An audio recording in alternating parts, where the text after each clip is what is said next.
ہمارے حضرت حکیم الامت مولانا تھانوی رحمۃ اللہ علیہ کے سامنے ایک شخص نے کہا کہ جی احمد رضا بریلوی نے تو یہ بات لکھی ہے، اس طرح کہہ دیا۔ آپ جانتے ہیں کہ مولانا احمد رضا خان بریلوی جو ہیں انہوں نے ہمارے اکابر کے خلاف کفر کے فتوے دیے، تو حضرت نے ڈانٹا ہوں کہ تم ایسے نام کیوں لے رہے ہو بغیر کسی تعظیمی لقب، مولوی کہتے، مولانا کہتے، مولانا احمد رضا خان بریلوی کہتے، تم نے صرف احمد رضا خان بریلوی کیوں کہا؟ یعنی گویا اس کو بھی ان کی توہین سمجھا اور ٹوکا کہ ٹھیک ہے تمہارے خلاف دوسرے مسلک کے آدمی ہیں، ہمارے اوپر فتوے بھی لگائے، لیکن ہم اپنی زبان کو گندا نہیں کریں گے، ہم اپنی زبان سے ان کی توہین نہیں کریں گے۔ تو اللہ تبارک و تعالیٰ نے ہمارے اکابر کو ایسا بنایا کہ اپنی زبان کو ہمیشہ دائرے میں رکھتے۔ السلام علیکم ورحمۃ اللہ، لا حول ولا قوة الا باللہ، حسبنا اللہ ونعم الوکیل، یا حی یا قیوم برحمتک استغیث، لا الہ الا انت سبحانک انی کنت من الظالمین، ربنا آتنا من لدنک رحمہ وہیئ لنا من امرنا رشدا، اللہم صل علی محمد وعلى آل محمد واصحاب محمد وازواج محمد وامت محمد اجمعین الى یوم الدین، آمین۔ الحمد للہ رب العالمین والصلاة والسلام علی سید الانبیاء والمرسلین وعلی آلہ واصحابہ اجمعین الى یوم الدین۔ الحمد للہ آج 14 جنوری 2024 کو سنڈے کے دن ہمارا یہ پبلک سیشن نمبر 129 ہوگا۔ آپ کے یہ ریئل ٹائم کوسچنز پرچیوں کی شکل میں میرے پاس آ چکے ہیں، انشاءاللہ انہیں میں بعد میں ڈسکس کروں گا۔ پہلے کرنٹ افیئر کے طور پر ایک ایشو میں نے ڈسکس کرنا ہے، اور وہ ہے جو دیوبندی مکتب فکر ہے، ان کے بڑے بزرگ جن کے اوپر پورا فرقہ کھڑا ہوا ہے، وہ انہیں حکیم الامت کہتے ہیں، اگرچہ بریلوی انہیں مریض الامت کہتے ہیں، لیکن چونکہ ان کے نزدیک تو وہ ایک رسپیکٹیبل پرسنالٹی ہیں۔ مولانا اشرف علی تھانوی صاحب المتوفا 1944 عیسوی بمطابق 1363 ہجری، یہ ان کی ڈیتھ کا ایئر ہے۔ اشرف علی تھانوی صاحب چونکہ سلسلہ عالیہ چشتیہ سے تعلق رکھتے تھے تصوف کے اندر، اور تصوف ایک ایسی چیز ہے کہ جو بھی اس کے ساتھ اپنا سلسلہ رکھے تو کہیں نہ کہیں گمراہی کا کوئی دروازہ اس پہ کھل ہی جاتا ہے۔ رات کو بھی ہماری ایک ویڈیو اپلوڈ ہوئی ہے، ہمارے استاد ڈاکٹر اسرار احمد صاحب رحمہ اللہ تعالی کے حوالے سے انہوں نے جو کچھ سٹیٹمنٹ دی جنت اور جہنم کے بارے میں، وہ صوفیاء سے ہی متاثر ہو کر دی، اس لیے میں نے اس کے اوپر علمی گرفت کی۔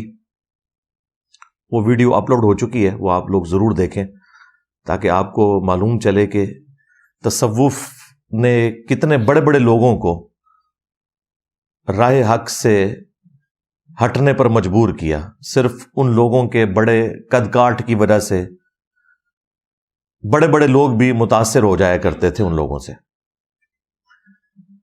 پچھلے دنوں الحمدللہ ہمارے اسٹوڈنٹس کی 10 سال کی محنت آلموسٹ رنگ لائی، اور حنفی بریلوی مکتب فکر کے مفتی اعظم پاکستان میں مفتی منیب الرحمان صاحب حافظہ اللہ تعالی نے دارالافتاء نعیمیہ سے اپنے مدرسے سے ایک ریٹن فتویٰ جاری کیا، اور اس پہ 1 درجن سے زیادہ علماء کے سگنیچرز ہیں، جس میں انہوں نے چشتی رسول اللہ کو کفر ڈکلیئر کیا۔ اگرچہ اس فتوے میں کچھ کمزوریاں ہیں، میں ان کو آلریڈی ہائی لائٹ کر چکا ہوں، بہرحال پھر بھی میں نے ان کا شکریہ ادا کیا تھا کہ یہ بہت بڑی ایفرٹ ہے جو انہوں نے کی ہے اس حوالے سے، لیکن کام ابھی باقی ہے۔ ابھی تو کئی اور عبارتیں ہیں جن کے اوپر کفر کا فتویٰ چاہیے، اور وقتاً فوقتاً وہ میں ساری عبارتیں ہائی لائٹ کرتا رہتا ہوں۔ یہ لوگ ان عبارتوں کا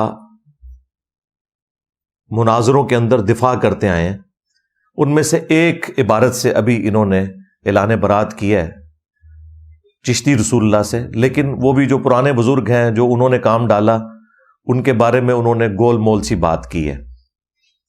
کیونکہ میں نے چشتی رسول اللہ نہ صرف ان کے بزرگوں کی کتابوں سے ثابت کیا جن کے بارے میں ان کا یہ کلیم ہے کہ شاید بعد میں الہاقی عبارتیں کسی نے ڈال دی ہیں، لیکن پرنٹنگ یہی لوگ کرتے رہے، اس کے پیسے یہی لوگ کھاتے رہے، اور اس سے بڑھ کر جب وہابیوں سے ان کے مناظرے ہوتے تھے تو باقاعدہ چشتی رسول اللہ کا دفاع کرتے تھے اور بلند آواز میں سبحان اللہ کے نعرے بھی لگاتے تھے اس کے دفاع کے اوپر. خواجہ نے کیا فرمایا؟ سنو کہ میں کون ہوں اور کیا ہوں. محمد الرسول اللہ صلی اللہ علیہ وسلم کے دربار کے کمینے غلاموں میں سے ایک ہوں، کمینے غلاموں میں سے ایک ہوں، کمینے غلاموں میں سے ایک ہوں. خیر اچھی بات ہے، رجوع کر لیا، لیکن وہ بزرگ جو قبروں میں چلے گئے اور انہیں بمشکل 100 سال ہوئے ہیں فوت ہوئے، ان بزرگوں سے کیسے یہ اعلان برات کریں گے؟ انہوں نے ان ساری چیزوں کو انڈورس کیا ہے، جن میں اعلی حضرت امام احمد رضا بریلوی المتوفا 1921 عیسوی، یعنی ان کی ڈیتھ 1921 میں ہوئی بمطابق 1340 ہجری. انہوں نے فتاوی رضویہ کے اندر اس کتاب کی تعریف کی، اور نہ صرف تعریف کی بلکہ کہا کہ رسول اللہ کی بارگاہ میں مقبول ہے صلی اللہ علیہ وآلہ وسلم. 7 سنابل، 7 چشتیہ کے بزرگوں کے حالات، جس میں چشتی رسول اللہ کا واقعہ موجود تھا. اگر اعلی حضرت کو پتا تھا کہ اس میں چشتی رسول اللہ لکھا ہے تو انہوں نے اتنا بڑا جرم کیا کہ رسول اللہ کی طرف ایک جھوٹ منسوب کر دیا صلی اللہ علیہ وآلہ وسلم. اور دوسرا بڑا جرم ان کا یہ کہ کفریہ عبارت سے انہوں نے جان بوجھ کر صرف نظر کیا. اور اگر نہیں پتا تھا تو ان کی بزرگی فارغ ہو گئی. یہ تو کہتے ہیں کہ یہ غوث وقت ہیں، اور وقت کا غوث جو ہے وہ پوری کائنات کو اس طریقے سے دیکھ رہا ہوتا ہے جس طرح ہتھیلی کے اوپر رکھا ہوا دانا. تو ان کی بزرگی بھی فارغ ہو گئی. اور دوسرے ان کے جو بڑے اعلی حضرت تھے وہ پیر میر علی شاہ صاحب گولڑوی، انہوں نے تحقیق الحق فی کلمت الحق کے اندر چشتی رسول اللہ کو انڈورس کیا، اور غلام احمد قادیانی دجال کو کہا کہ تم اس کی پلی نہیں لے سکتے. یعنی وہی بات ہے کہ جی ساڈا کتا کتا تے تہاڈا کتا ٹومی. یہاں انہوں نے اس محاورے کو بھی الٹا کر دیا. انہوں نے کہا ساڈا کتا ٹومی، تہاڈا کتا کتا ہی رہے گا. تو پیر میر علی شاہ صاحب تو 1937 میں فوت ہوئے ہیں. آج ہے 14 جنوری 2024، یعنی 100 سال بھی نہیں ہوئے. اور ان لوگوں کے کلمی نسخے ان کے درباروں پہ رکھی ہوئی جو لائبریری ہیں ان کے اندر موجود ہیں. کوئی یہ نہیں کہہ سکتا کہ ان کے ساتھ کسی نے الہاقی عبارتیں کر دی ہیں. لہٰذا یہ بالکل دھوکہ دے رہے ہیں کہ الہاقی عبارتیں، ایسا نہیں ہے. پرانوں نے بھی کیا تھا اور جو بعد والے ہیں انہوں نے اس کو انڈورس کیا. اب مفتی تقی عثمانی صاحب کے لیے بھی ایک امتحان ہے کہ وہ بھی مرنے سے پہلے کوئی ایک نیکی کا کام اس حوالے سے کر دیں، کیونکہ ان کا جو کاؤنٹر پارٹ ہے حنفی بریلوی فرقہ، ان کے مفتی اعظم مفتی منیب الرحمان صاحب حفظہ اللہ تعالی نے تو کچھ جرت دکھائی ہے. اب مفتی تقی عثمانی صاحب حفظہ اللہ تعالی جو دیوبندی حنفی فرقے کے اس وقت سمجھ لیں مفتی اعظم ہیں انڈیا میں بھی، پاکستان میں بھی، بلکہ پلانٹ ارتھ کے اوپر، ان کو چاہیے کہ وہ بھی چشتی رسول اللہ کا دفاع جو ان کے حکیم الامت نے کیا اس سے بھی اعلان برات کریں، اور تھانوی رسول اللہ جو حکیم الامت صاحب نے انڈورس کیا اس سے بھی اعلان برات کریں. کچھ عرصہ پہلے مجھے ایک بھائی نے ای میل کے اوپر چشتی رسول اللہ کے دفاع کے اوپر جو اشرف علی تھانوی دیوبندی حنفی چشتی صاحب نے دفاع کیا تھا، وہ دفاع جو ہے وہ ایک بک کی شکل میں انہوں نے جو کتاب لکھی تھی وہ مجھے بھیجا. پھر میں نے کنفرم کیا، پھر علماء دیوبند کو باقاعدہ میں نے وہ بک بھیجی کہ آپ کنفرم کریں. انہوں نے کہا ہاں جی یہ ہمارے بزرگوں نے کیا ہے. اور وہ پھر پریشان بھی ہو گئے کہ لو جی یہ مطلب ہے ہوں پھر اگلا لیکچر دیو گے تسی؟ میں کہا جی بالکل دیاں گے, اسی تے تیار بیٹھے ہیں. ہاں سارے گاہک ساڈے کول ہی آندے نے. یعنی دیکھیں پھر بھی ان لوگوں کی جرت نہیں ہو رہی کہ یہ کہہ دیں کہ جی ہم لیکچر دینے سے پہلے اعلان برات کرتے ہیں اس کتاب سے یا ان بزرگوں سے. وہ ان کو توفیق نہیں ملنی, کیونکہ اللہ تعالیٰ نے انہیں ان کی گمراہی میں سرگرداں چھوڑ دیا ہے, سیدھی سی بات ہے. تو اشرف علی تھانوی صاحب جو ہے نا بیسیکلی یہ آپ سمجھ لیں روح ہے دیوبندی فرقے کی. سلسلہ عالیہ چشتیہ میں یہ بیعت بھی تھے. پیچھے سے سارے ایک ہی ہیں, یہ امداد اللہ مہاجر مکی, ان کو بزرگ مانتے ہیں. پیر میر علی شاہ صاحب بھی ان کو بزرگ مانتے ہیں. احمد بریلوی صاحب بھی ان کو بزرگ مانتے ہیں. دیوبندیوں کے تینوں بڑے, سب سے پہلے رشید احمد گنگوئی صاحب, اس کے بعد قاسم نانوتوی صاحب, وہی میاں والے, یہ دونوں وہ یعنی فائل اس میں گنگوئی صاحب ہیں اور مفعول جو ہیں وہ قاسم نانوتوی صاحب. اور تیسرے نمبر کے اوپر اشرف علی تھانوی صاحب. تو تھانوی صاحب جو ہیں یہ تین ان بڑوں میں آتے ہیں. بلکہ آپ کو حیرانگی ہوگی کہ تبلیغی جماعت جب بنی 1926 میں, تو تبلیغی جماعت کے جو بانی تھے الیاس کاندلوی صاحب, انہوں نے باقاعدہ بارہا یہ اناؤنسمنٹ کی کہ تعلیمات اشرف علی تھانوی صاحب کی ہوں گی, طریقہ ہمارا ہوگا تبلیغی جماعت میں, کیونکہ وہ بھی اشرف علی تھانوی صاحب سے انتہائی عقیدت رکھتے تھے. 1944 میں الیاس کاندلوی صاحب کی ڈیتھ ہوئی, اور 1944 کے اندر ہی اشرف علی تھانوی صاحب کی بھی ڈیتھ ہوئی. یہ دونوں ایک ہی سال میں فوت ہوئے.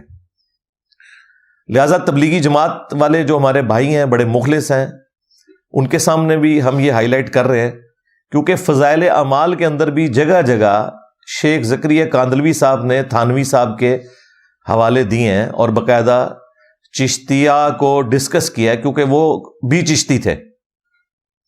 اور ان کے جو پیر صاحب خلیل احمد سہارنپوری وہ بھی چشتی تھے, اور یہی سہارنپوری صاحب ہیں خلیل احمد جنہوں نے المہند علی المفند لکھی ہے, یعنی عقائد علماء دیوبند. یعنی جو المہند علی المفند ہے یہ چشتیہ کے ایک بزرگوں میں سے ایک بزرگ نے لکھی, جو کہ چشتیہ میں دیوبندی چشتی ہیں. اور اس کتاب کے اوپر سگنیچر کیے ہوئے ہیں اشرف علی تھانوی صاحب نے, اور جب انہوں نے سگنیچر کیے ہیں تو اپنے نام کے ساتھ لکھا ہے اشرف علی تھانوی حنفی چشتی. دیوبندی نہیں لکھا, چونکہ وہ دیوبند کے امام ہیں نا, تو وہ خود تو اپنے آپ کو دیوبندی نہیں کہہ سکتے تھے. تو ان کی نسبت سے ایک دیوبند کا سلسلہ چلا آگے. تو باقاعدہ انہوں نے لکھا ہے حنفی چشتی اپنے نام کے ساتھ. پھر المہند علی المفند کے سٹارٹ میں جب علماء عرب نے 26 کوسچنز بھیجے دیوبندیوں کو کہ بھئی ہند سے جو اعلیٰ حضرت کا فتویٰ آیا ہے تم لوگوں پر, حسام الحرمین انہوں نے لکھی ہے, تو ہمیں خدشہ ہے کہ تم لوگ بھی وہابی ہو. اس زمانے میں صوفیوں کی حکومت تھی سعودیہ پر, یہ 1926 سے پہلے کی بات ہے. 1905 میں لکھی گئی حسام الحرمین, جس میں کفر کے فتوے لگائے اعلیٰ حضرت نے علماء دیوبند کے اوپر اور غلام احمد قادیانی دجال کے اوپر بھی. تو 1906 میں علماء عرب کی طرف سے دیوبند میں عربی میں 26 کوسچنز آئے کہ آپ ہمیں یہ بتائیں کہ آپ وہابی تو نہیں ہیں, اور ایک ایک چیز کو کلیئر کریں. تو المہند علی المفند, ہند کی تلوار ایک پاگل سٹھیائے ہوئے بابے کے اوپر, یعنی احمد بریلوی کے اوپر, کیونکہ انہوں نے اپنی کتاب کا نام رکھا تھا حسام الحرمین, حرمین کی تلوار. تو تلوار کا مقابلہ ظاہر ہے تلوار سے ہوگا. تو انہوں نے اس کے جواب میں سٹارٹ ہی میں لکھا کہ آپ کو غلط فہمی ہوئی ہے, ہم تو امام ابو حنیفہ رحمۃ اللہ علیہ کے ماننے والے ہیں, ہم فقہ میں ان کی پیروی کرتے ہیں, اور عقیدوں میں ہم پیروکار ہیں ابو المنصور ماتوریدی اور ابو الحسن عشری کے. اچھا عقیدوں میں یہ حنفی نہیں ہے, حنفی یہ صرف فقہ میں ہے, کیونکہ ان کے نزدیک امام حنیفہ کے کئی عقیدے جو ہیں نا وہ قرآن و سنت کے منافی ہیں. پلس یہ کہتے ہیں جی عقیدوں میں تقلید نہیں ہوتی, عقیدے نص قطعی سے ثابت ہونے چاہیے.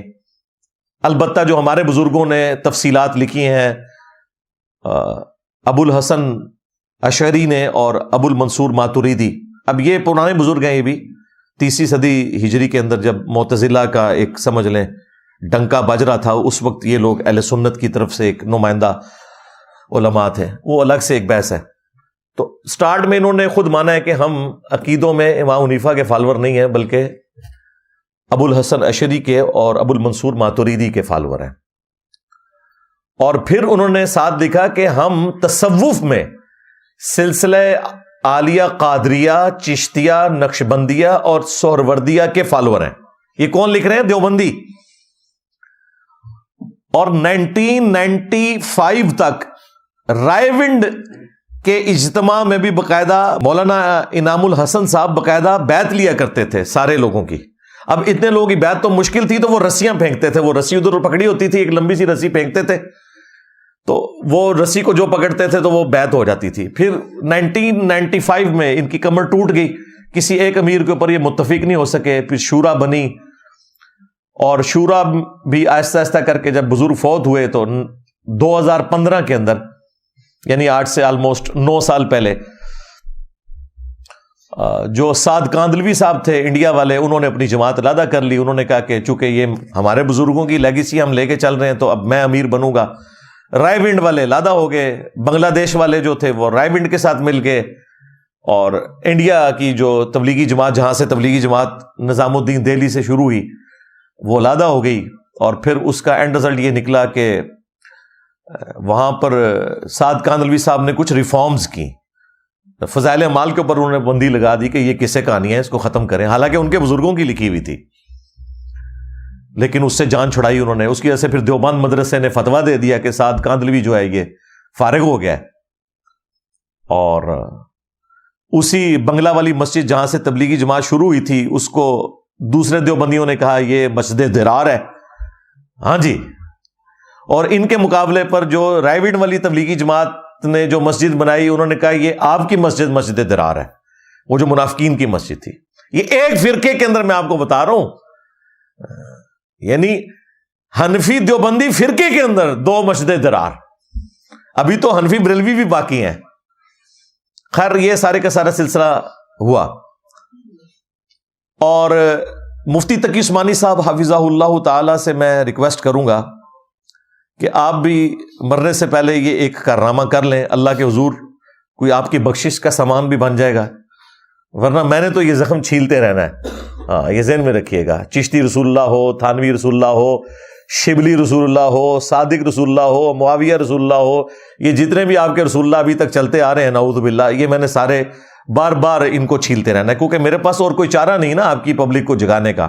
آپ نے تو اپنی پبلک کے دماغ بند, دیوبند دماغ بند کر دیے. میں وہ سنتے ہی نہیں ہے قرآن و سنت, تو میں پھر ان کو وہ بلنڈرز دکھاؤں گا کہ جس کے بعد وہ سننے پر مجبور ہوں گے. اور الحمدللہ لوگوں نے حق قبول کیا ہے اللہ کے فضل سے. تقی عثمانی صاحب درس حدیث دیتے ہوئے سینکڑوں کے مجمع میں اپنے بزرگوں کی تعریف بیان کر رہے ہیں, اور کہتے ہیں دیکھیں اشرف علی تھانوی صاحب کے سامنے کسی نے احمد رضا بریلوی صاحب کو کہہ دیا کہ احمد رضا نے یہ لکھا ہے, اور ان کے ساتھ مولانا نہیں لگایا. اور پھر خود تقی عثمانی صاحب کہتے ہیں کہ حالانکہ آپ سب کو معلوم ہے کہ مولانا احمد رضا بریلوی صاحب نے ہمارے بزرگوں کے اوپر کفر کے فتوے لگائے ہوئے ہیں, اور ٹی وی میں آ کے یہ لوگ کہتے ہیں نہیں ہم ایک دوسرے کو مسلمان سمجھتے ہیں. کتنی 2 نمبری ہے. اچھا, اور اس میں وہ کہتے ہیں کہ دیکھیں اشرف علی تھانوی صاحب کتنے اپ رائٹ تھے, انہوں نے اپنے اس مرید کو ڈانٹ دیا اور کہا کہ بھئی میرے سامنے احمد رضا بریلوی صاحب کا نام اتنی بدتمیزی سے نہ لو, اگرچہ انہوں نے مجھے کافر کہا ہوا ہے, لیکن ان کے نام کے ساتھ مولانا تو کم از کم لگاؤ. اور اس پہ پھر تقی عثمانی صاحب پتہ کیا کہتے ہیں, دیکھیں اللہ نے ہمارے بزرگوں کو کیسا بنایا تھا, اللہ نے ہمارے بزرگوں کو ایسا بنایا تھا. ہمارے حضرت حکیم الامت مولانا تھانوی رحمۃ اللہ علیہ کے سامنے ایک شخص نے کہا کہ جی احمد رضا بریلوی نے تو یہ بات لکھی ہے, اس طرح کہہ دیا. آپ جانتے ہیں کہ مولانا احمد رضا خان بریلوی جو ہیں انہوں نے ہمارے اکابر کے خلاف کفر کے فتوے دیے, تو حضرت نے ڈانٹا ہوں کہ تم ایسے نام کیوں لے رہے ہو بغیر کسی تعظیمی لقب. مولوی کہتے, مولانا کہتے, مولانا احمد رضا خان بریلوی کہتے, تم نے صرف احمد رضا خان بریلوی کیوں کہا؟ یعنی گویا اس کو بھی ان کی توہین سمجھا اور ٹوکا کہ ٹھیک ہے تمہارے خلاف دوسرے مسلک کے آدمی ہیں, ہمارے اوپر فتوے بھی لگائے, لیکن ہم اپنی زبان کو گندا نہیں کریں گے, ہم اپنی زبان سے ان کی توہین نہیں کریں گے. تو اللہ تبارک و تعالیٰ نے ہمارے اکابر کو ایسا بنایا کہ اپنی زبان کو ہمیشہ دائرے میں رکھتے. لوگ بھی بڑے خوش ہوئے کہ واقعی دوسرے کافر کہہ رہے ہیں اور یہ ان کو رسپیکٹ دے رہے ہیں. تو تقی عثمانی صاحب یہ 2 نمبری چھوڑ دیں, اللہ سے ڈر جائیں. آپ کو پتا ہے کہ آپ کے بزرگوں کو اللہ نے کیسا بنایا تھا. یہی اشرف علی تھانوی, اس نے المحند علی المفند کے اوپر سگنیچر کیے ہوئے ہیں, جس کتاب کا نام یہ ہے کہ اسی احمد رضا بریلوی کو المفند یعنی سٹھایا ہوا پاگل بابا کہا گیا. کتاب کا نام یہ ہے. پھر اشرف علی تھانوی صاحب جب سگنیچر کر رہے تھے, انہوں نے اس کتاب کو نہیں پڑھا کہ کتاب کے نام میں احمد رضا بریلوی کو پاگل انسان کہا گیا ہے. نمبر 2, اس کے سٹارٹ میں انہوں نے کہا کہ احمد رضا بریلوی اور ان کی پوری جماعت ایک شیطانی لشکر ہے جو علماء دیوبند رضی اللہ عنہم پر حملہ آور ہوئے ہیں, جس طرح کے شیاطین حملہ آور ہوتے تھے انبیاء کے اوپر. یعنی کافر کہہ دیا, کیونکہ انبیاء کے اوپر شیاطین جو ہوتے تھے نا حملہ آور, وہ مسلمان تو نہیں ہوتے تھے نا, کافر ہی ہوتے تھے نا, وہ تو اللہ ان کی حفاظت کرتا تھا. پھر انہوں نے اس وقت کے صوفی جو تھے عرب میں بیٹھے ہوئے, انہیں سیٹسفائی کرنے کے لیے کہا کہ خوارج کی جماعت ہے یہ جو اہل حدیث وہابی فرقہ ہے. محمد بن عبد الوہاب صاحب کو لکھا خارجی. جب تم اہل حدیث کو خارجی کہو, تم احمد رضا بریلوی کو وہ شیطانی لشکر کہو کہ جس طریقے کے شیاطین حملہ آور ہوتے تھے انبیاء کے اوپر, اس کے بعد تم یہ دعویٰ کرو کہ اللہ نے ہمارے بزرگان دین کو ایسا بنایا تھا, اللہ نے ہمارے کافرین کو ایسا بنایا تھا. اللہ نے تمہارے کافرین کو ایسا نہیں بنایا تھا, اللہ نے تو ٹھیک بنایا تھا. وہ خود جو ہے نا وہ پھر پستی میں گر گئے. وہ اپنے مخالفین کو المفند کہتے تھے, وہ اپنے مخالفین کو شیطانی لشکر کہتے تھے. ہاں, وہ اپنے مخالفین کو خوارج کی جماعت کہتے تھے. یہ سگنیچر کیے ہوئے ہیں اشرف علی تھانوی صاحب نے اس کتاب کے اوپر. اور صرف تھانوی صاحب نے نہیں ہے, کم از کم 3 درجن علماء کے سائن ہیں اس پہ. بلکہ بعد میں بھی جتنے یہ ان کے علماء دیوبند آتے ہیں نا بڑے بڑے, وہ بھی ساتھ بیچ میں اپنا لچ فرائی کرتے ہیں کہ ہاں جی ہم بھی اسے انڈورس کرتے ہیں, ہم بھی انڈورس کرتے ہیں. ٹھیک ہے, اور یہ بڑی نیکی کی ہے انہوں نے امت کے ساتھ. اگر میں کہتا نا یہ ان کے عقیدے ہیں تو انہوں نے ماننا نہیں تھا. انہوں نے خود چھاپی کتاب, اور دیکھیں کتنی نیکی کی. کتاب کا نام تھا المحند علی المفند, بریکٹ میں خود لکھ دیا یعنی عقائد علماء دیوبند اہل سنت, یعنی اہل سنت دیوبند والے. اہل سنت اس ٹائم کوتر زون ہے نا, اہل حدیث بھی ان کہہ رہے ہیں ہم اہل سنت ہیں, علماء عرب کہتے ہیں ہم اہل سنت ہیں, بریلوی کہتے ہیں یہ سارے فراڈی ہیں, اہل سنت ہم ہیں. حالانکہ اہل سنت وہ ہیں جو اہل سنت کی کتابوں کو ماننے والے ہیں. خیر, یہ اشرف علی تھانوی صاحب جب سگنیچر کرتے ہیں تو اپنے ساتھ لکھتے ہیں حنفی چشتی. یہ میں نے سب کچھ اس لیے بتایا تاکہ آپ کو پتا چل جائے کہ یہ بھی تصوف کے ماننے والے ہیں اور اپنے آپ کو چشتی کہتے تھے. اب چونکہ یہ چشتی تھے تو لہذا چشتیہ نے جو جو گند پھیلایا اس کے دفاع کی ذمہ داری صرف بریلویوں کے بزرگوں کی تو نہیں تھی, دیوبندیوں کے بزرگوں کی بھی تھی. جس طرح یہ دونوں اپنے آپ کو حنفی کہتے ہیں لیکن ایک دوسرے کو حنفی ماننے کے لیے تیار نہیں ہے, اس طرح یہ کہتے ہیں اصل تصوف پہ ہم چل رہے ہیں, دیوبندی کہتے ہیں, جبکہ بریلوی کہتے ہیں نہیں تم تو فراڈی ہو, اصل تصوف پہ ہم چل رہے ہیں. تو اشرف تھانوی صاحب نے ایک کتاب لکھی, اس کا نام انہوں نے دیکھیں کیا رکھا ہے, السنت الجلیہ فی الچشتیۃ العلیہ. یہ لالا بات ہے کہ عربی میں چے ہوتی نہیں ہے, لیکن ان کی مجبوری تھی, اب چشتی کی چے کو چے ہی رکھنا تھا نا, تو ویسے اس کو بدل لیتے ہیں. جس طرح یہ عبد القادر گیلانی تھے نا، تو وہ گاف تو عربی میں نہیں ہوتی، تو اس کو جیلانی بنا دیا انہوں نے، گاف کو جیم بنا دیا. تو یہاں بھی جشتیہ تو ہو سکتا تھا کسی طریقے سے. خیر، کتاب کا نام رکھا ہے السنت الجلیہ فی الچشتیۃ العلیہ، یعنی یہ وہ روشن راستہ ہے جو چشتیہ کے اعلیٰ ترین سلسلے کا ہے. یہ کتاب کا نام ہے. اور اس کتاب میں کیا انہوں نے کیا ہے، انہوں نے کہا کہ جب ان پر اعتراض ہوا کہ اس میں تو چشتی رسول اللہ والا واقعہ ہے، تو انہوں نے وہ اس واقعے کا بھی دفاع کیا، اور بھی کافی صوفیاء کی کہانیاں اس میں لکھی ہوئی ہیں، وہ اس کے اوپر نہ دفاع کرتے ہیں. ہمارے لیے خیر یہ اہم ہے کہ ہم یہ بتائیں کہ انہوں نے یہ دفاع کیسے کیا اور پھر اس کی انجینئرنگ کریں. ہاں، لیکن انجینئرنگ سے پہلے ایک دفعہ ذرا دروشی پڑھ لیں. اللہم صلی علی محمد وعلی آل محمد واصحاب محمد وازواج محمد وامت محمد اجمعین الی یوم الدین آمین.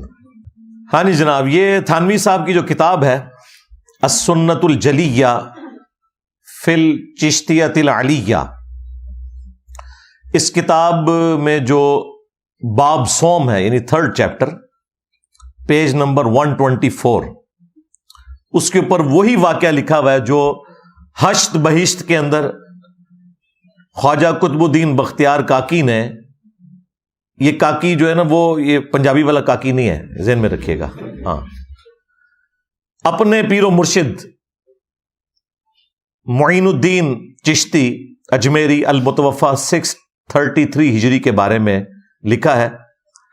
اور دیکھیں مجلس چہارم واقعہ نمبر 30، وہ کہتے ہیں کہ ایک مرتبہ شیخ معین الدین کی خدمت میں حاضر تھا، یعنی وہ خواجہ قطب الدین کہتے ہیں. اور خواجہ قطب الدین جو ہیں یہ پیر ہیں فرید الدین گنج شکر کے، وہ پاک پتن والے، جہاں خان صاحب جاتے ہوتے ہیں، وہ والا پاک پتن.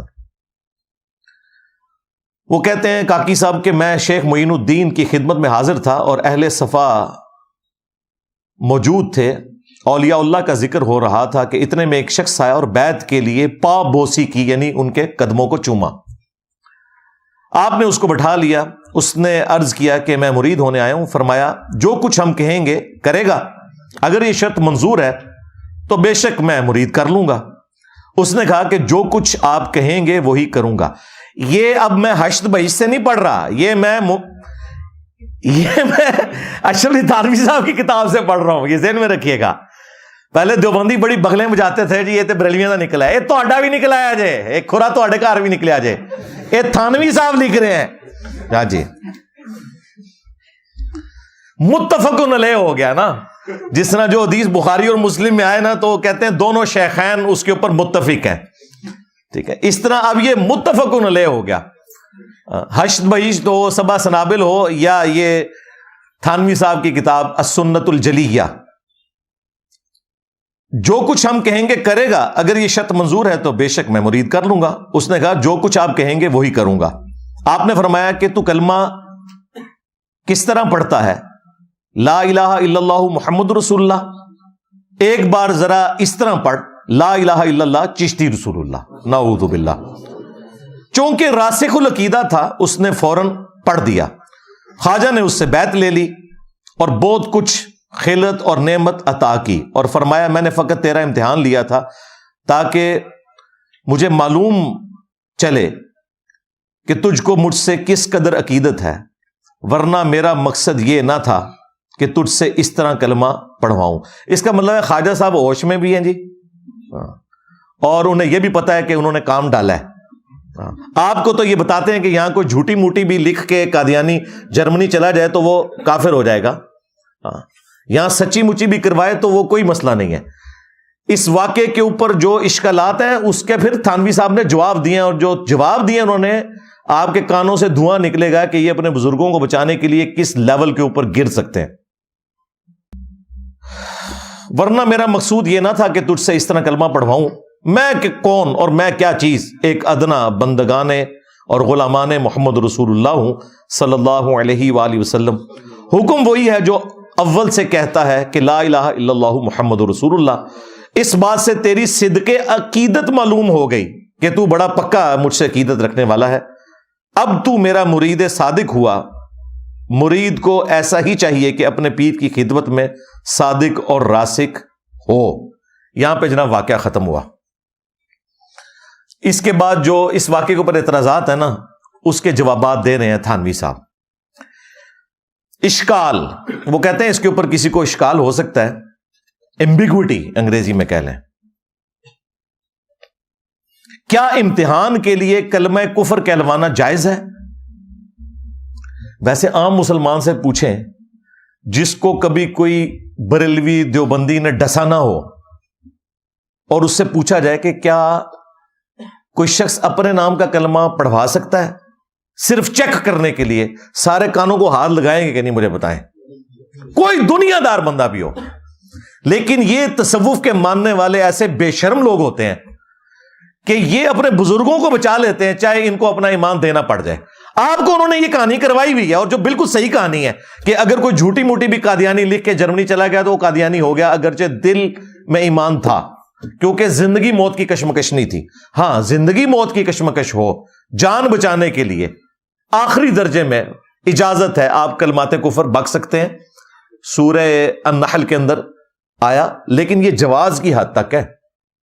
ایمان کا اعلیٰ ترین درجہ یہ نہیں ہے، یہ ذہن میں رکھیے گا، کیونکہ بخاری میں حدیث ہے، مسلم میں بھی موجود ہے، اس شخص نے ایمان کی حلاوت چکھ لی جس میں 3 نشانی ہیں۔ نمبر 1، اللہ اور اس کا رسول اسے پوری دنیا میں سب سے بڑھ کر محبوب ہو جائے صلی اللہ علیہ وآلہ وسلم۔ دوستی اور دشمنی کا معیار اللہ کی ذات ہو، اور تیسری چیز، کفر کی طرف لوٹایا جانا اس کے لیے اتنا ہی مشکل ہو جائے جتنا زندہ آگ میں جلایا جانا، یعنی وہ آگ میں جل جائے لیکن کفر نہ کرے۔ یہ اعلیٰ ترین درجہ ہے، اور یہی وہ چیز ہے جو سنن ابن ماجہ میں ہے۔ نبی الاسلام نے جو وصیت فرمائی تھی نا کہ اللہ کے ساتھ شرک نہ کرنا، خواہ تمہیں سولی دے دیا جائے، تمہیں آگ میں ڈال دیا جائے، تمہارے ٹکڑے ٹکڑے کر دیے جائیں، اللہ کے ساتھ شرک نہ کرنا، وہ ایمان کا اعلیٰ ترین درجہ ہے۔ لیکن جان بچانے کے لیے زندگی موت کی کشمکش میں آپ یہ کر سکتے ہیں کہ آپ کلمات کفر بولیں دل میں ایمان رکھتے ہوئے، لیکن یہاں تو کوئی زندگی موت کی کشمکش ہی نہیں ہے، کوئی جواز ہی نہیں پیدا ہوتا امتحان کے لیے۔ کیا سیدنا ابوبکر اور عمر، عثمان و علی رضی اللہ عنہم اجمعین وعلیہم السلام اجمعین امتحان کے لیے پہلے اپنے نام کا کلمہ پڑھواتے تھے؟ اچھا، اب 3 انہوں نے بیچ میں پوائنٹس ڈسکس کیے۔ وہ اشکال کے بعد لکھتے ہیں کہ کلمہ کفر جب ہے کہ تعویل ممکن نہ ہو۔ دیکھو، بابا ہے تو کہتے ہیں تعویل کریں گے، بچائیں گے بابے کو۔ یار کہہ دو کہ بابا جو ہے سٹھیا گیا تھا، یا بابے کی طرف بات غلط منسوب ہو گئی، تو بابا بھی بچ جائے، یعنی چشتی چاچو بھی بچ جائے اور چشتی چاچو کی چاچی بھی بچ جائے۔ ہاں، کیونکہ کسی نے اگر کلمات کفر کہلوائے تو اس کی بیعت بھی ٹوٹ گئی، اس کا نکاح بھی ٹوٹ گیا۔ چشتی چاچو تیری چاچی گئی، ہاں، تھانوی چاچو تیرے چاچے دی چاچی گئی، ہاں، اور بیعت بھی گئی۔ پہلے تو خود بیعت ہوگا، تجدید نکاح کرے گا، پھر بیعت کرے گا۔ یہ بیعت تو ویسے ہی نہیں ہوئی ہے کیونکہ بیعت تو ٹوٹ چکی ہے، اس کی ایمان چلا گیا، تو تجدید ایمان بھی کرنا ہے اور تجدید نکاح بھی۔ وہ کہتے ہیں اگر تعویل ممکن نہ ہو پھر کلمات کفر ہوتے ہیں۔ اب آپ سنیں تعویل کیا ہے، کدھر دماغ گیا ہے۔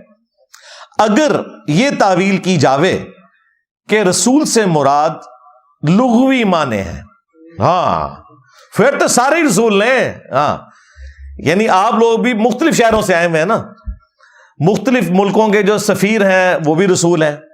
یہاں پہ کوئی ایسا کرینہ موجود نہیں، لغت میں رسول کا لفظ، جب گاندھی صاحب پہلی دفعہ سعودی عرب گئے تو وہاں انہوں نے جگہ جگہ بینر لگائے تھے رسول امن کے، کہ یہ امن کا رسول ہے، امن کا سفیر ہے۔ وہاں تو کرینہ سمجھ آتا ہے، یہاں تو کوئی کرینہ نہیں ہے، کوئی سفیر تو نہیں بن کے آیا ہوا۔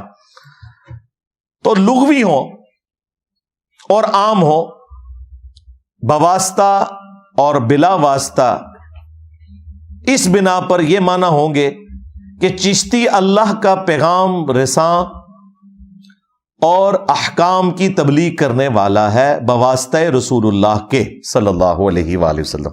وہ کہتے ہیں چشتی رسول اللہ میں رسول سے مراد پیغمبر ہونے کا دعویٰ کرنا نہیں ہے، بلکہ وہ یہ کہنا چاہ رہے تھے کہ چشتی جو ہے وہ رسول اللہ کا رسول ہے، یعنی ان کا نمائندہ ہے، ان کا سفیر بن کے ہے. تو 2 بار تو رسول نہیں اس نے کہلوایا، ٹھیک ہے، اس نے تو چشتی رسول اللہ کا ہے. اچھا، کہتے ہیں کہ جیسا کہ مشکات شریف میں آیا ہے، مشکات شریف میں یہ حدیث واقعی موجود ہے، لیکن وہ اس طرح نہیں ہے حدیث جس طرح یہ بیان کر رہے ہیں، کہ ایک انصاری صحابی ہیں ابن مربع. یہ حدیث مشکات میں جامع ترمذی کے حوالے سے ہے، سنن ابی داؤد میں بھی موجود ہے، نسائی میں بھی، ابن ماجہ میں بھی، سنن کی 4 کتابوں میں. تو وہ میدان عرفات کے اندر کچھ اصحاب کے پاس آئے جو کہ میدان عرفات میں نبی صلی اللہ علیہ وآلہ وسلم سے بہت دور انہوں نے خیمہ لگایا ہوا تھا. ظاہر ہے تعداد کافی زیادہ تھی، 1 لاکھ سے زیادہ تھے، تو سارے لوگ تو حضور کے قریب نہیں ہو سکتے تھے. تو بعض لوگوں کو یہ وہم ہو گیا کہ شاید ہم لوگ جو ہیں وہ نبی علیہ السلام سے چونکہ دور ہیں تو پتہ نہیں ہمارا حج ہوگا کہ نہیں، امام کے بالکل قریب ہونا چاہیے. تو نبی علیہ السلام نے ان کا وہم نکالنے کے لیے ابن مربع کو بھیجا کہ آپ وہاں جا کے اناؤنسمنٹ کریں کہ یہ جگہ بھی عرفات کے اندر داخل ہے، آپ کو ٹینشن لینے کی ضرورت نہیں ہے. جتنے لوگ بھی یہاں پہ موجود ہیں، جتنے بھی اس جگہ کے قریب لوگ ہیں، وہ سب کے سب میدان عرفات میں ہی شمار کیے جائیں گے. تو اس میں الفاظ ہیں انی رسول اللہ علیکم، میں رسول اللہ کی طرف سے تمہارے پاس پیغام لے کر آیا ہوں. تو اس میں 2 دفعہ رسول کا لفظ موجود ہے، ایک دفعہ لغت کے معنوں میں اور ایک دفعہ نبی علیہ السلام کے حوالے سے، کہ نبی علیہ السلام نے مجھے اپنا نمائندہ بنا کے تمہارے پاس بھیجا ہے تاکہ انہیں یہ یقین آ جائے کہ وہ اپنی طرف سے نہیں بات کر رہا، نبی علیہ السلام نے بھیجا ہے. تو اس بات کو اس نے دلیل بنایا تھانوی صاحب نے. انہوں نے کہا کہ انہوں نے بھی تو کہا تھا انی رسول اللہ علیکم. تو تھانوی صاحب کہتے ہیں کہ یہ جو چشتی رسول اللہ ہے اس نے بھی یہی بات کی ہے. تو ہم یہ پوچھیں گے تھانوی صاحب، نبی علیہ السلام کی تو وفات ہوئی ہے 11 ہجری میں، اور معین الدین چشتی جو ہیں وہ 600 سال بعد آ رہے ہیں. ان کے پاس کون سا نبی علیہ السلام کا ڈائریکٹ پیغام تھا جو وہ لے کر آئے؟ بیچ میں وہ بتائیں نا. تو جتنے 100 سال کے بندے ہیں ساروں کے ساتھ رسول لگائیں. کیا نبی علیہ السلام کی وفات کے بعد کسی شخص نے یہ کلیم کیا کہ میں رسول اللہ کی طرف سے رسول بن کے آیا ہوں؟ نہیں. خلیفۃ الرسول کہا. یہ تھانوی صاحب ہوتے نا تو یہ بھی مت دیتے خلفائے راشدین کو کہ خلیفۃ الرسول نہ کو اپنے آپ کو، بلکہ کہو ہم رسول اللہ کے رسول ہیں. بھئی رسول اللہ کے رسول تو تب ہوتے جب نبی علیہ السلام اپنی زندگی میں کسی کی ڈیوٹی لگائیں کہ بھئی یہ پیغام لے کے چلے جاؤ. جب نبی علیہ السلام دنیا سے چلے گئے اس کے بعد کتاب و سنت کی تعلیمات ہیں، اس میں کوئی شخص یہ کلیم نہیں کر سکتا کہ میں رسول اللہ کا رسول ہوں. ہاں یہ کہہ سکتا ہے میں نبی علیہ السلام کی تعلیمات لے کے چل رہا ہوں، یا فوراً سکسیسر بنے حضرت ابوبکر صدیق، انہوں نے ٹرم یوز کی اپنے لیے خلیفۃ الرسول اللہ صلی اللہ علیہ وآلہ وسلم. کیوں؟ کہ وہ نبی علیہ السلام کی مسند پر صحابہ کرام کے اجماع سے بیٹھے تھے. اس کے بعد 2 دفعہ خلیفہ کا لفظ لگایا جاتا تھا حضرت عمر کے ساتھ، خلیفہ اور پھر خلیفۃ الرسول اللہ، یعنی رسول اللہ کے خلیفہ. تو پھر اصحاب نے مشورہ کیا کہ یہ تو اس طریقے سے تو خلیفہ لگاتے چلے جائیں گے، تو بہتر ہے کہ ہم آپ کو امیر المومنین کہیں. تو سیدنا عمر کے دور میں امیر المومنین کی ٹرم ڈیوائز کی گئی. یہ جو تھانوی صاحب والی ٹرم ہے نا، رسول اللہ علیکم، اس کی بنیاد سے کسی نے یہ چیزیں نہیں نکالی ہوئی تھی، لہذا یہ بالکل ان کی باطل تعویل ہے.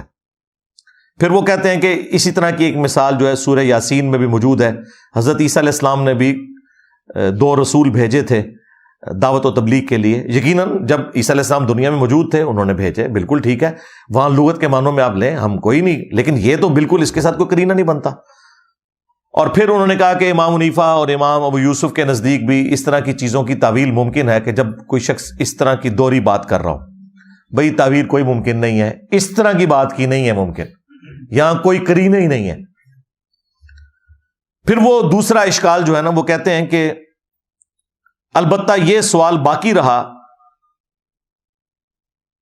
کہ یہ جو اس نے چشتی رسول اللہ جو کلمہ پڑھوایا ہے اس کا استعمال جائز نہیں، یعنی یہ طریقہ اڈاپٹ کرنا جائز نہیں ہے. اس کا جواب یہ ہے کہ مجلس خاص تھی اور مخاطب اور دیگر سامعین خوش فہم تھے، اس لیے عقیدے کے خراب ہونے کی کوئی نوبت آ نہیں سکتی. وہ کہتے ہیں وہاں جتنے لوگ تھے نا پڑھے لکھے تھے، انہیں پتہ تھا کہ جب چشتی صاحب یہ کہہ رہے ہیں نا تو اس کا مطلب ہم نے وہ والا رسول نہیں لینا. اگر وہاں کے لیے تھا تو کتاباں کو چھاپیاں جے، پھر اگر صرف اس مجلس کے لیے تھا تو اس مجلس کو نشر کرنے کی پوری دنیا میں کیا ضرورت تھی؟ جو تم چاہ رہے تھے کہ پبلک کو نہ پتا چلے، صرف خاص لوگوں کو پتا چلے، اور خاص لوگ جو ہے وہ چشتی رسول سے مراد وہ والا رسول نہیں لیں گے، تو پھر یہ تم نے ساری چیزیں لکھی، پرنٹ کی، پبلک میں بانٹی، الٹا بزرگیاں ویل کی، اس کی بنیاد کے اوپر مناظرے کیے تم لوگوں نے. تو یہ بات بھی تمہاری بالکل باطل ہے. اگر یہ خاص لوگوں کے لیے ہوتا تو وہیں رہنا چاہیے تھا. وہ خاص لوگوں کا کام نہیں تھا کہ یہ گند جو اندر گھولا تھا یہ پبلک میں بھی عام کرتے اور پرنٹ کر کے بتاتے جی ہمارے بزرگوں کے. اور یہ اصل میں ان کے اوپر جب برا وقت آیا تو یہ اس قسم کی تعویلات کر رہے ہیں. ادروائز یہ لوگ ان ساری چیزوں کو تصوف کے نام کے اوپر صحیح مانتے ہیں.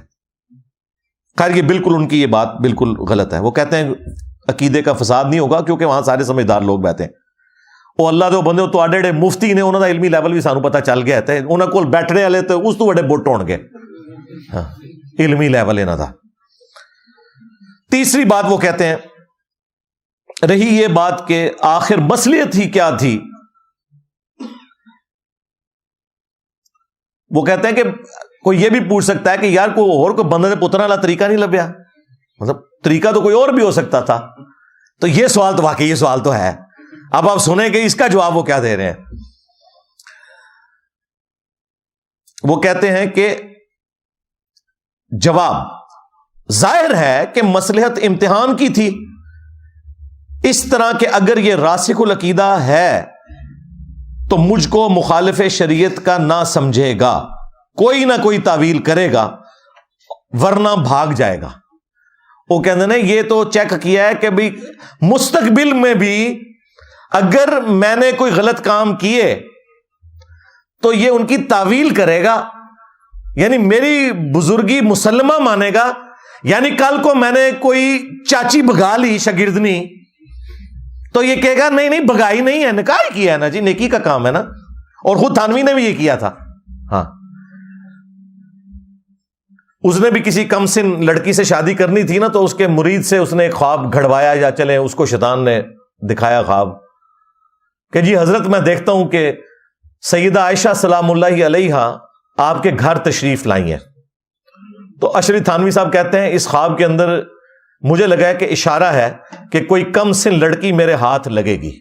ہاں یعنی میں بھی کسی چھوٹی عمر کی لڑکی سے شادی کروں گا، کیونکہ جب اما عائشہ سلام اللہ علیہ رسول اللہ کے عقد میں آئی تھی تو اس وقت ان کی عمر کم تھی. تو یہ میرے گھر میں جو تم نے حضرت عائشہ کو دیکھا ہے اس کی تعبیر میں، یہ خوابوں کی تعبیر ہو رہی ہے. ماں کو دیکھ کے چاچے ان کے چاچیاں بگا رہے ہیں، چلیں بعد میں نکاح کر رہے ہیں. تو یہاں پہ بھی دیکھیں تھانوی صاحب، میں نے آپ کو کہا تھا نا یہ پرانے بزرگوں کی عزت اس لیے کرتے ہیں تاکہ کل کو انہوں نے خود کام ڈالنا ہو نا تو ان کے ماننے والے بھی تعویل کریں جس طرح انہوں نے اپنے بزرگوں کی ہے. یہ دیکھیں وہ کہہ رہے ہیں کہ یہ جواب تو ظاہر ہے کہ مصلحت یہ ہے کہ مرید کو پہلے دن ہی بلی مار دو کہ اس قسم کے بٹ دماغ ہمیں مرید چاہیے کہ ہماری خلاف شرع بات بھی دیکھیں تو کوئی نہ کوئی اس کی تعویل تلاش کریں، مستقبل میں بھی اگر کوئی ہم سے مس ہے. اب آپ کو پتا چلا لوگ کہتے ہیں یار یہ کیسے بٹ دماغ ہیں، پیروں کے کہنے کے اوپر جو ہے وہ بچے ذبح کر دیتے ہیں،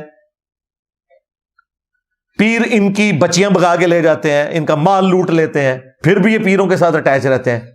بھائی ظاہر راسخ العقیدہ ہوں گے نا. تو وہ کہہ رہے ہیں یہ اس لیے تھا تاکہ یہ کنفرم کیا جائے. اللہ کے بندو یہ چیز تو رسول اللہ صلی اللہ علیہ وآلہ وسلم نے اپنے صحابہ کو تعلیم نہیں فرمائی کہ تم نے یہ کچھ کرنا ہے. سورہ یوسف میں واضح اللہ تعالیٰ نے فرمایا رسول اللہ صلی اللہ علیہ وآلہ وسلم کو سینٹرڈ کرتے ہوئے، قُلْ هَٰذِهِ سَبِيلِي ادعو الی اللہ، اے نبی تم فرماؤ کہ یہ ہے میرا راستہ، اور راستہ کیا ہے کہ میں لوگوں کو اللہ کی طرف بلاتا ہوں، علی بصیرۃ، اندھے بن کے نہیں، آنکھیں کھول کر، پوری بصیرت کے ساتھ، انا ومن اتبعنی، میں بھی آنکھیں کھول کر اس راستے پہ چل رہا ہوں، اور میری اتباع کرنے والے بھی آنکھیں کھول کر اس راستے پر چل رہے ہیں۔ نبی علیہ السلام سے تو کہلوایا جا رہا ہے آپ فرما دیں کہ میں بھی آنکھیں کھول کر اور میرے ساتھی بھی آنکھیں کھول کر اس راستے پہ چل رہے ہیں۔ اور کیا تربیت کی ہے نبی علیہ السلام نے اپنے ساتھیوں کی۔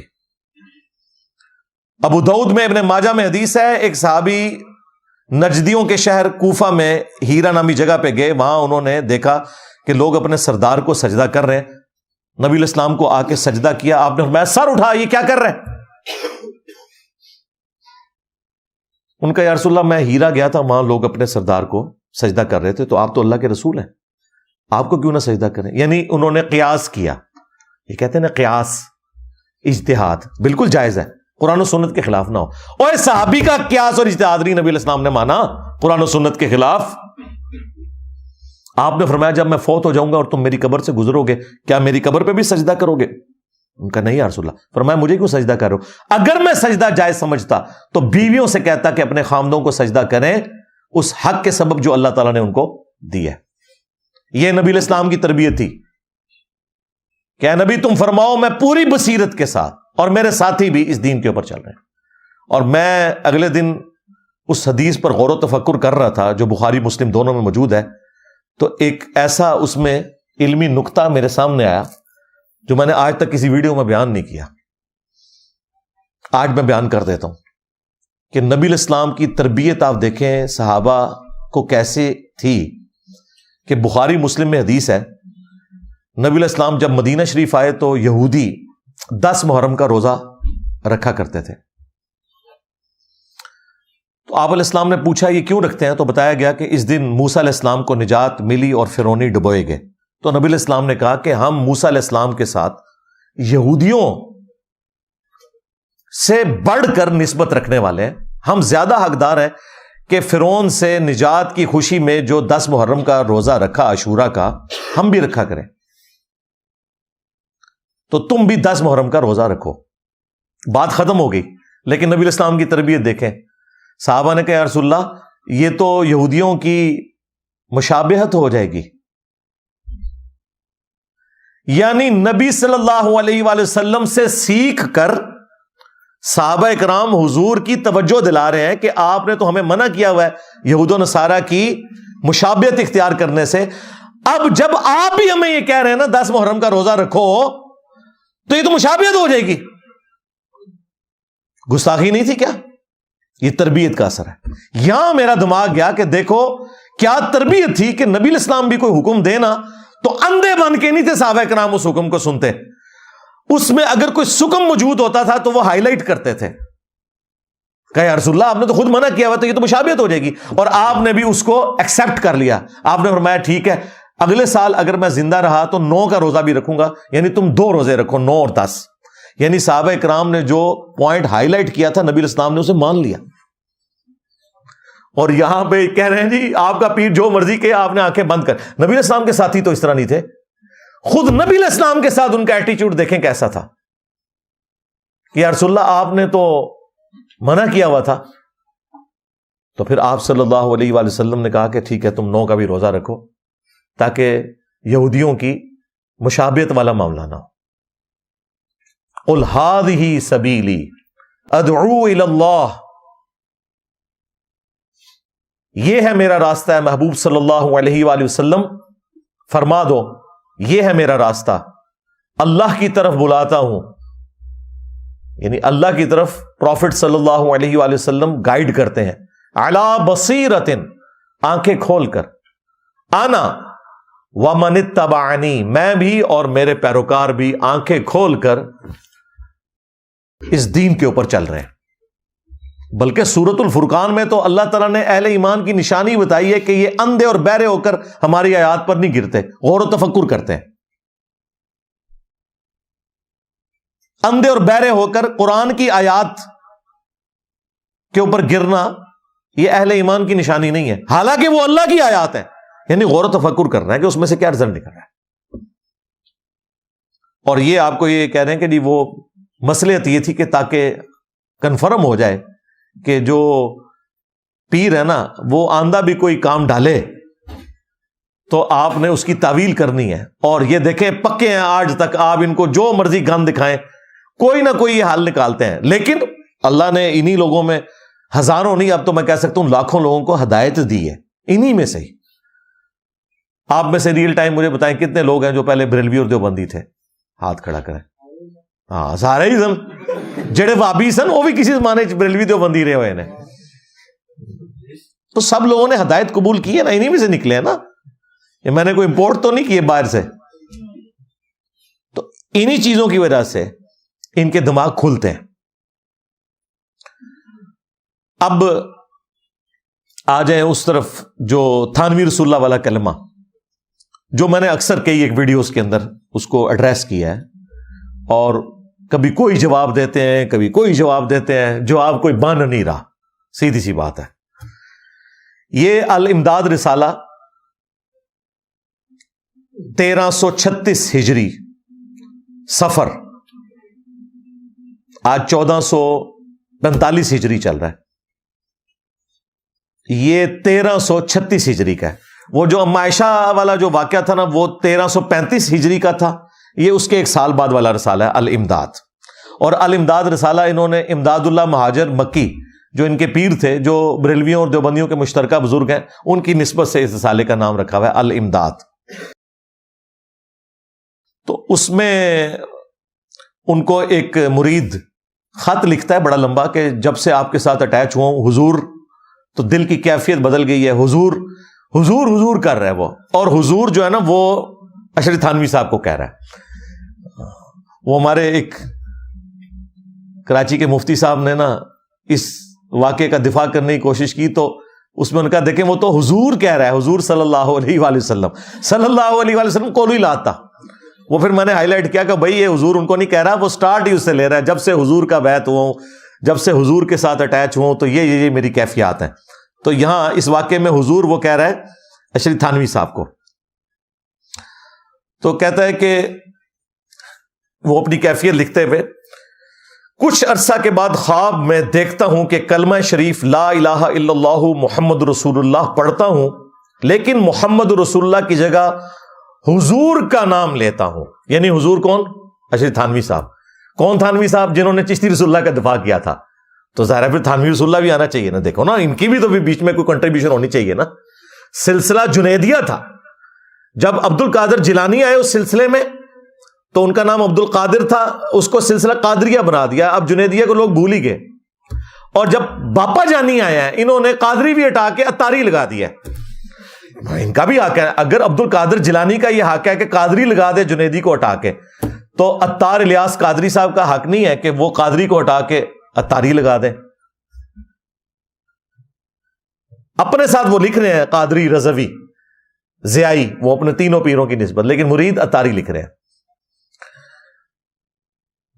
تو کہتے ہیں کہ محمد رسول اللہ کی جگہ حضور کا نام لیتا ہوں. اتنے میں دل کے اندر خیال پیدا ہوا کہ تجھے غلطی ہوئی ہے. یہ ابھی خواب میں ہے، ابھی جاگے گا بھی. ہاں، کیونکہ جو دیوبندیوں کے علماء ہیں وہ ابھی تک خواب میں ہی ہے، وہ نہیں جاگے، لیکن وہ جاگ گیا تھا. وہ جاگ کے بھی یہی کچھ پڑھ رہا تھا. تو دل میں خیال پیدا ہوا کہ کلمہ شریف کے پڑھنے میں مجھ سے غلطی ہوئی ہے. اس خیال سے دوبارہ کلمہ شریف پڑھتا ہوں. دل پر تو یہی کہ صحیح پڑھا جاوے، لیکن زبان سے بے ساختہ بجائے رسول اللہ صلی اللہ علیہ وآلہ وسلم کے اشرف علی نکل جاتا ہے. استغفر اللہ. حالانکہ مجھے اس بات کا علم ہے کہ اس طرح درست نہیں. اچھا وہ کہتے ہیں دیکھیں جی وہ مان رہا ہے.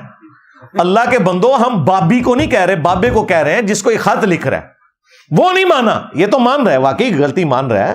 اور اس کے اوپر سے قلم بھی اٹھا ہوا ہے. اس وقت تک تو قلم اٹھا ہوا ہے اس سے، کیونکہ جامعہ ترمذی میں پوری سند کے ساتھ یہ حدیث موجود ہے، اور بلکہ صحیح بخاری کے اندر تعلیقاً امام بخاری بھی مولا علی علیہ السلام کا قول لے کر آئے ہیں کہ جب سیدنا عمر نے ایک مجنون پاگل شخص کے اوپر ہاتھ جاری کر دی تو مولا علی نے انہیں روکا اور کہا امیر المومنین، اللہ تعالیٰ نے 3 لوگوں سے قلم اٹھا لیا ہے، ایک سویا ہوا شخص جب تک کہ بیدار نہ ہو جائے، دوسرا نابالغ جب تک کہ بالغ نہ ہو جائے، اور تیسرا مجنون اور پاگل شخص۔ تو حضرت عمر نے اپنا ڈیسیژن واپس لے لیا، اور یہ حدیث مرفوع بھی ہے، مولا علی نے ہی روایت کی ہے نبی علیہ السلام سے، جامع ترمذی کے اندر بھی، سنن ابن ماجہ کے اندر بھی۔ تو اس کا سہارا لے لیتے ہیں، خواب اور مجنون، وہ کہتے ہیں یہ بھی مجنون ہی تھے نا، قلندر کہہ لیں، مجذوب کہہ لیں، وہ کہتے ہیں اللہ کی محبت میں ان کی دماغ کی لو چٹک گئی ہوتی ہے، وہ سنا ہے نا مفتی صاحب نے کہا چٹک گئی، تو پاگل کیا کرو نا انہوں، بزرگ بنا کے کیوں پیش کرتے ہو؟ نہیں، اللہ کی محبت میں، اللہ کی محبت کی تو بات نہیں ہو رہی ہے، تو رسول اللہ کے ساتھ گستاخی کر رہے ہیں۔ اور تم نے ہمیں سکھایا تھا، میں بھی 31 سال تک بریلوی رہا ہوں، کہ با خدا دیوانہ باش، با محمد ہوشیار، دیوانگی صرف اللہ کے لیے چلے گی، رسول اللہ کے لیے دیوانگی نہیں ہوگی۔ یہ تو رسول اللہ کی شان میں گستاخیاں ہو رہی ہیں، یہاں پہ وہ دیوانگی نہیں چلے گی۔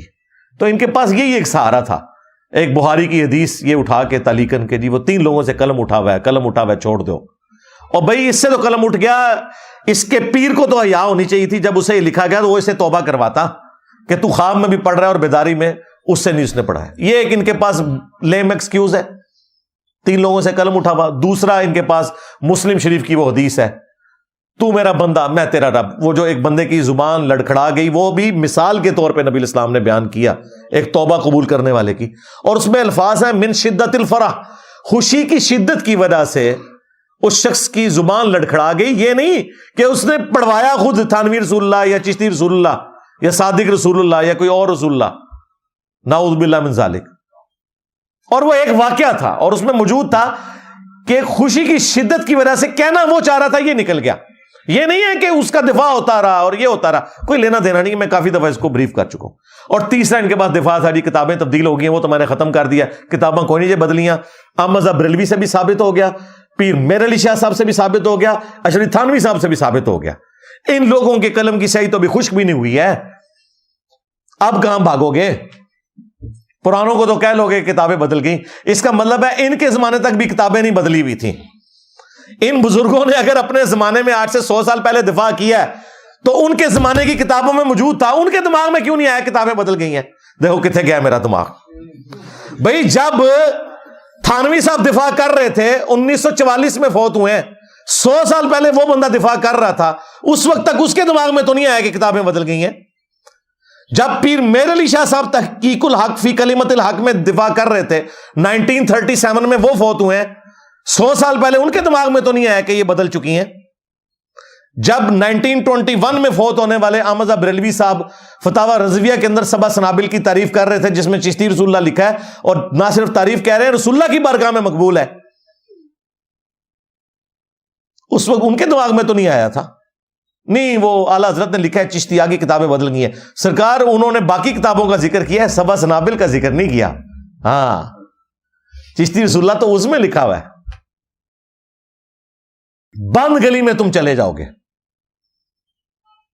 بہتر یہ توبہ کرو، جنت کا راستہ تمہارے لیے کھلا ہے انشاءاللہ تعالی۔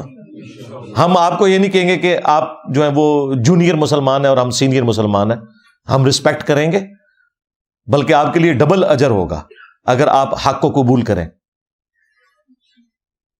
اچھا، اب وہاں واپس آ جائیں۔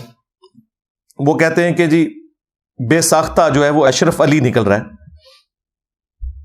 حالانکہ مجھے اس بات کا علم ہے کہ اس طرح درست نہیں، لیکن بے اختیار زبان سے یہی کلمہ نکلتا ہے۔ 2-3 بار جب یہی صورت ہوئی تو حضور کو اپنے سامنے دیکھتا ہوں۔ اب یہاں پہ وہ مفتی صاحب نے کہہ دیا حضور صلی اللہ علیہ وآلہ وسلم کو سامنے، او حضور ہو کہہ رہے تانوین ہو، ہاں، یعنی کہتے ہیں خواب میں نے دیکھا کہ حضرت آپ میرے سامنے آ گئے، اور یہی چند شخص حضور کے پاس بیٹھے ہوئے، یعنی وہ جو باقی مرید ہیں، لیکن اتنے میں میری یہ حالت ہوگی کہ میں کھڑا کھڑا بوجہ اس کے کہ رکت تاری ہوئی زمین پر گر گیا، اور نہایت زور سے ایک چیخ ماری، اور مجھ کو معلوم ہوتا تھا کہ میرے اندر کوئی طاقت باقی نہیں رہی، اتنے میں بندہ خواب سے بیدار ہو گیا. ہاں جی, مفتی عبد الواحد قریشی صاحب آپ بھی بیدار ہو جائیں. وہ کہتے ہیں تو خواب ہے, بیدار ہو گیا جی وہ. لیکن بدن میں بدستور بے حسی تھی, وہی اثر ناطاقتی تھا, بدستور تھا, لیکن حالت خواب اور بیداری میں حضور ہی کا خیال تھا. یعنی رسول اللہ کا خیال نہیں ہے, حضور کا. حضور کون؟ اشرف تھانوی صاحب. لیکن حالت بیداری میں کلمہ شریف کی غلطی پر جب خیال آیا تو اس بات کا آمادہ ہوا کہ اس خیال کو دل سے دور کیا جاوے, اس واسطے کہ پھر کوئی ایسی غلطی نہ ہو جاوے. اسی خیال سے بندہ بیٹھ گیا, یعنی اٹھ کے بیٹھ گیا, اور پھر دوسری کروٹ لیٹ کر کلمہ شریف کی غلطی کے تدارک میں رسول اللہ صلی اللہ علیہ وآلہ وسلم پر درود شریف پڑھنا شروع کر دیا. لیکن پھر بھی یہی کہتا ہوں, اللہم صلی علی سیدنا و نبینا و مولانا اشرف علی. استغفر اللہ. دیکھیں ذرا کتنے اس طرح تو کبھی درود شریف بھی نہیں پڑھا ہوگا انہوں نے اتنے لمبے القابات کے ساتھ. استغفر اللہ. حالانکہ اب بیدار ہوں, خواب نہیں ہے, لیکن بے اختیار ہوں. بالکل جی, بے اختیار ہے تو کیا کی نسی بہت ہو جا کے اے فیض تو لبنا سی. مجبور ہوں, زبان اپنے قابو میں نہیں. اس روز سے ایسا ہی کچھ خیال رہا تو دوسرے روز بیداری میں رکت رہی, بہت رویا. بہت سی وجوہات ہیں جو حضور کے ساتھ باعث محبت ہے. حضور کون؟ اشرف تھانوی صاحب. کہتے ہیں یہ وہ بتانا چاہ رہا ہے کہ حضرت آپ کی عقیدت میں دیکھیں میں کس لیول تک ہوں کہ مجھے نبی علیہ السلام کی جگہ بھی آپ ہی نظر آتے ہیں. آپ کی زبان درود شریف کے کیس میں بھی آتا ہے, کلمے کے کیس میں بھی آتا ہے. مجھے بتائیں یہ خط اگر کوئی زرداری صاحب کو لکھ دے اور تھانوی رسول اللہ کی بجائے زرداری رسول اللہ لکھے, یا خان صاحب کو لکھ دے نیازی رسول اللہ, یا نواز شریف صاحب کو میاں رسول اللہ لکھ دے, میں آپ کو اللہ کی قسم اٹھا کے کہتا ہوں یہ تینوں بھی جو ہے نا کانپنا شروع کر دیں گے. وہ کہیں گے خدا دا نائی مروان لگا سانو. لیکن ادھر دیکھیں یہ جواب کیا لکھ رہے ہیں. یہ کہتے ہیں جی یہ تھانوی صاحب کے مرید کو برا کہتا ہے, اس بیچارے کا تو اختیار نہیں تھا. ہم یہ نہیں کہہ رہے کہ بابی برا تھا, ہم بابے کو کہہ رہے ہیں کہ تمہیں کوئی خط لکھے تو تم کہو کہ یار تو آپ ہی جنم ہی جائے گا, منو بھی لے کے جائے گا, شیطان دے ہتھے چڑھ گئے. یہی کہیں گے نا. جواب, اس واقعہ میں تسلی تھی. یہ انہوں نے ایمانداری کیا, انہوں نے خواب نہیں لکھا, انہوں نے مان لیا کہ یہ واقعہ تھا جو خواب میں بھی تھا, بیداری میں بھی تھا. اس واقعہ میں تسلی تھی کہ جس کی طرف تم رجوع کرتے ہو, یعنی میں پیر ہوں تمہارا, میری طرف تم رجوع لاتے ہو, وہ بعون ہی تعالی, اللہ کی مدد سے وہ آپ کا پیر متبع سنت ہے. بس ایک لائن میں جواب لکھا ہے. سوال ہویا 2 صفحے دا, اس کی بجائے لکھتے ہیں کہ بھائی لا حول ولا قوت الا باللہ کی تسبیح روزانہ پڑھ, اعوذ باللہ من الشیطان الرجیم پڑھ, تاکہ اللہ تعالیٰ تجھے اس سارے معاملے سے باہر نکالے. تو ہمارے استاد غامدی صاحب بھی جو ہے نا وہ انہوں نے بھی خام خواہ جو ہے نا اس کا دفاع اس اعتبار سے کیا کہ بھی تصوف میں یہ ذرا معاملات اور ہوتے ہیں اور اس طرح بزرگوں پہ گرفت نہیں کی, کون سی دین کی خدمت ہو رہی ہے. پھر بعد میں جب پریشر آیا تو انہوں نے کہا نہیں میرا تو یہ عقیدہ نہیں ہے, میں ان کے رخ سے بتا رہا. ان کے رخ سے 2 گھنٹے ضائع کرنا اپنی زندگی کے یہ بتانے کے لیے کہ وہ یہ گند کیوں کھاتے تھے, یہ تو اسی طریقے سے ہے کہ کوئی بیٹھ کے گند کھائے, آپ 2 گھنٹے میں لیکچر ریکارڈ کرائیں, نہیں آپ کو پتہ نہیں ہے جب اس کی پہلی چمچ جاتی ہے تو یہ ٹیسٹ آتا ہے, تو دوسری چمچ جاتی ہے تو یہ ٹیسٹ. اتنا فالتو ٹائم ہے تھوڑے کول یار, خدا دا نا جے اللہ کو ڈر جاؤ. اور پھر اس دن سے دیوبندی بڑے خوش ہیں. دیکھیں جی انجینئر صاحب جو ہے نا وہ ہمارے بزرگ, دیکھیں یہ غامدی صاحب ہی تو ہے نا, تو وہ اسی کے لیے غامدی صاحب کر رہے تھے. انہوں نے دنیا میں اپنا اجر لے لیا. میں نے تو دنیا میں کسی سے کوئی اجر نہیں لینا, آخرت میں اجر انشاءاللہ تعالی, انشاءاللہ تعالی. تو یہ جناب واقعہ مکمل ہوا. میں نے اکثر اوقات اس کو بیان کیا. اینڈ پہ میں دیوبندی پبلک کو ہوشیار کرنے کے لیے باقی مسلمانوں کو بھی, خواہ وہ بریلوی ہوں, اہل حدیث ہوں, شیعہ ہوں, دیوبندی ہوں, سب کے لیے چند ایک آیات اور حق چار یار کی نسبت سے 4 مثالیں میں پیش کروں گا صحابہ اکرام کی زندگی سے کہ ان کا ایٹیچیوڈ کیا تھا، کہ کیا وہ بھی اسی طریقے سے اندھے بن کر کسی کے پیچھے چلتے تھے یا واقعی وہ دیکھتے تھے کہ قرآن و سنت کیا کہتا ہے۔ لیکن تفصیل میں جانے سے پہلے ایک دفعہ درود شریف پڑھ لیں۔ اللہم صلی علی محمد وعلی آل محمد واصحاب محمد وازواج محمد وامت محمد اجمعین الی یوم الدین۔ میرے بھائیو، قرآن حکیم میں اللہ تبارک و تعالی نے یہود و نصارہ کی خرابیوں کا ذکر کرتے ہوئے ایک خرابی کا ذکر کیا۔ سورہ التوبہ کی آیت نمبر 31، اتخذوا احبارہم ورہبانہم اربابا من دون اللہ۔ یہود و نصارہ نے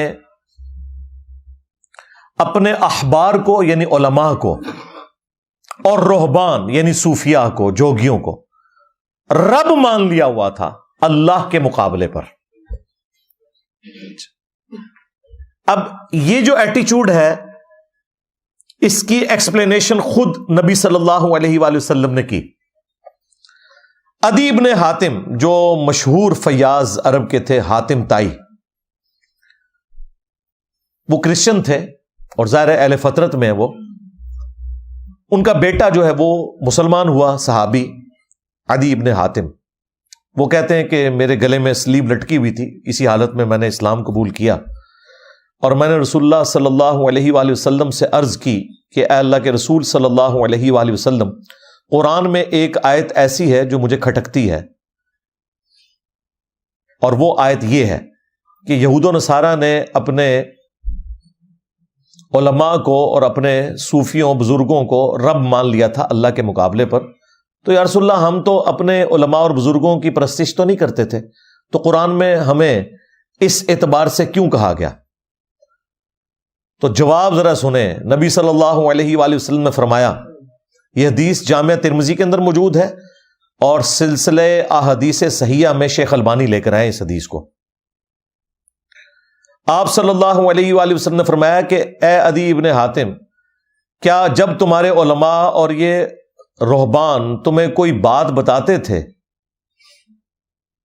تو تم بغیر دلیل کے، یعنی بغیر یہ دیکھے ہوئے کہ اللہ تعالیٰ کی وحی میں کیا ہے، ان کی حلال کردہ چیزوں کو حلال اور حرام کردہ چیزوں کو حرام نہیں مان لیتے تھے؟ ان کا یا رسول اللہ ایسے ہی تھا۔ فرمایا یہی تو ان کو رب بنانا ہے، کیونکہ شریعت کا کسٹوڈین اللہ ہے اور اس کے بہاف کے اوپر پروفٹ ہے، باقی تو سب فالوور ہیں۔ یعنی نبی الاسلام دوسرے الفاظ میں یہ کہہ رہے تھے، عدی ابن حاتم تم نے کر لینا تھا غور کہ کتابوں کا دین اور ہے، بابوں کا دین اور۔ ہاں، آگے سے انہوں نے نہیں کہا کہ یا رسول اللہ علماء سے تو پوچھ کے چلنا چاہیے، تو میں علماء سے ہی پوچھتا تھا نا۔ اس کا مطلب ہے کہ علماء سے بھی جو پوچھنا ہے نا، تو ان سے یہ پوچھنا ہے کہ بھائی لکھا کہاں ہوا ہے۔ ہاں، یہ نہیں کہ آپ کا کیا اس میں نظریہ ہے، یہ نبی الاسلام یہ بتا رہے ہیں۔ اسی کو میں نے عرض کیا مرنے سے پہلے، اے مسلمان کر لے اس پہ غور، کتابوں کا خدا اور ہے، بابوں کا خدا اور، کتابوں کا پیمبر اور ہے، بابوں کا پیمبر اور، کتابوں کا دین اور ہے، بابوں کا دین اور۔ اگرچہ بابے بھی اسی خدا رسول اور دین کے ماننے والے تھے، لیکن انہوں نے تعلیمات جو پیش کی وہ اپنے بزرگوں کی پیش کی، گویا کہ پھر وہ اس خدا رسول کے ماننے والے نہ تھے، زبان حال سے، یعنی ایک شستہ اردو میں محاورتاً یہ بات کرتا ہوں۔ اور نبی الاسلام نے بھی یہی کیا نا، ڈائریکٹ تو وہ عبادت کوئی نہیں کر رہے تھے، لیکن نبی الاسلام نے کہا یہی ان کو رب بنانا ہے کہ ان کی بات کو بغیر تحقیق کے مان لو۔ تو بھائی جب ہم کہتے ہیں کہ تمہارے بزرگوں کا خدا اور ہے، تو یہ ان کو رب ماننا ہے، بزرگوں کو۔ تمہارے بزرگوں نے اپنے بزرگوں کو رب مانا ہوا تھا، یہ نبی الاسلام نے ڈیفینیشن کی ہوئی ہے کہ کتابوں کا خدا اور ہے، بابوں کا خدا اور۔ دیکھیں نا، وہ عدی ابن حاتم کہہ رہے ہیں میں تو نہیں پوچھ رہا، یہ مجھے کہتے ہیں نا انجینئر صاحب کہتے ہیں ہمارے بابوں کا خدا اور ہے، تو عدی ابن حاتم نے کیوں نہیں رسول اللہ کو کہا کہ یا رسول اللہ یہ آپ ہمارے اوپر جھوٹا الزام لگا رہے ہیں؟ انہوں نے سوال کے انداز میں پوچھا کہ ہم نہیں پوچھتے تھے، آپ نے فرمایا گویا کہ پوچھتے ہی تھے، جب ان کی بات کو بغیر دلیل کے مانتے تھے کہ وہی میں کیا لکھا ہے، گویا انہی کو پوچھ رہے تھے۔ ثابت ہو گیا نا جی؟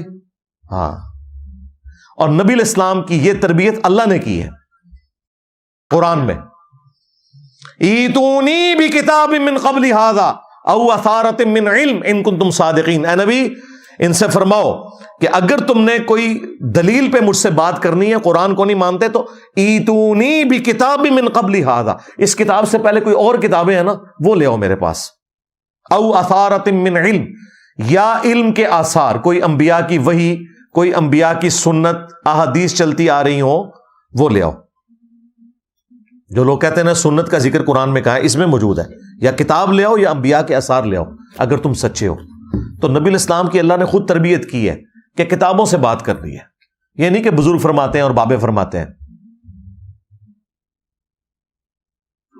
تو الحمدللہ یہ جو آیت مبارکہ ہے کہ لاؤ میرے پاس کوئی کتاب یا علم کی بات، ایتونی بکتاب من قبل ھذا او اثارۃ من علم، یعنی کتاب بھی اور علم بھی۔ اسی کو میں نے عرض کیا کہ نہ میں وابی نہ میں بابی، میں ہوں مسلم علمی کتابی۔ ہاں کہتے ہیں کتنے لکھے ہے؟ قرآن وچ لکھے ہے، ایتونی بکتاب من قبل ھذا او اثارۃ من علم۔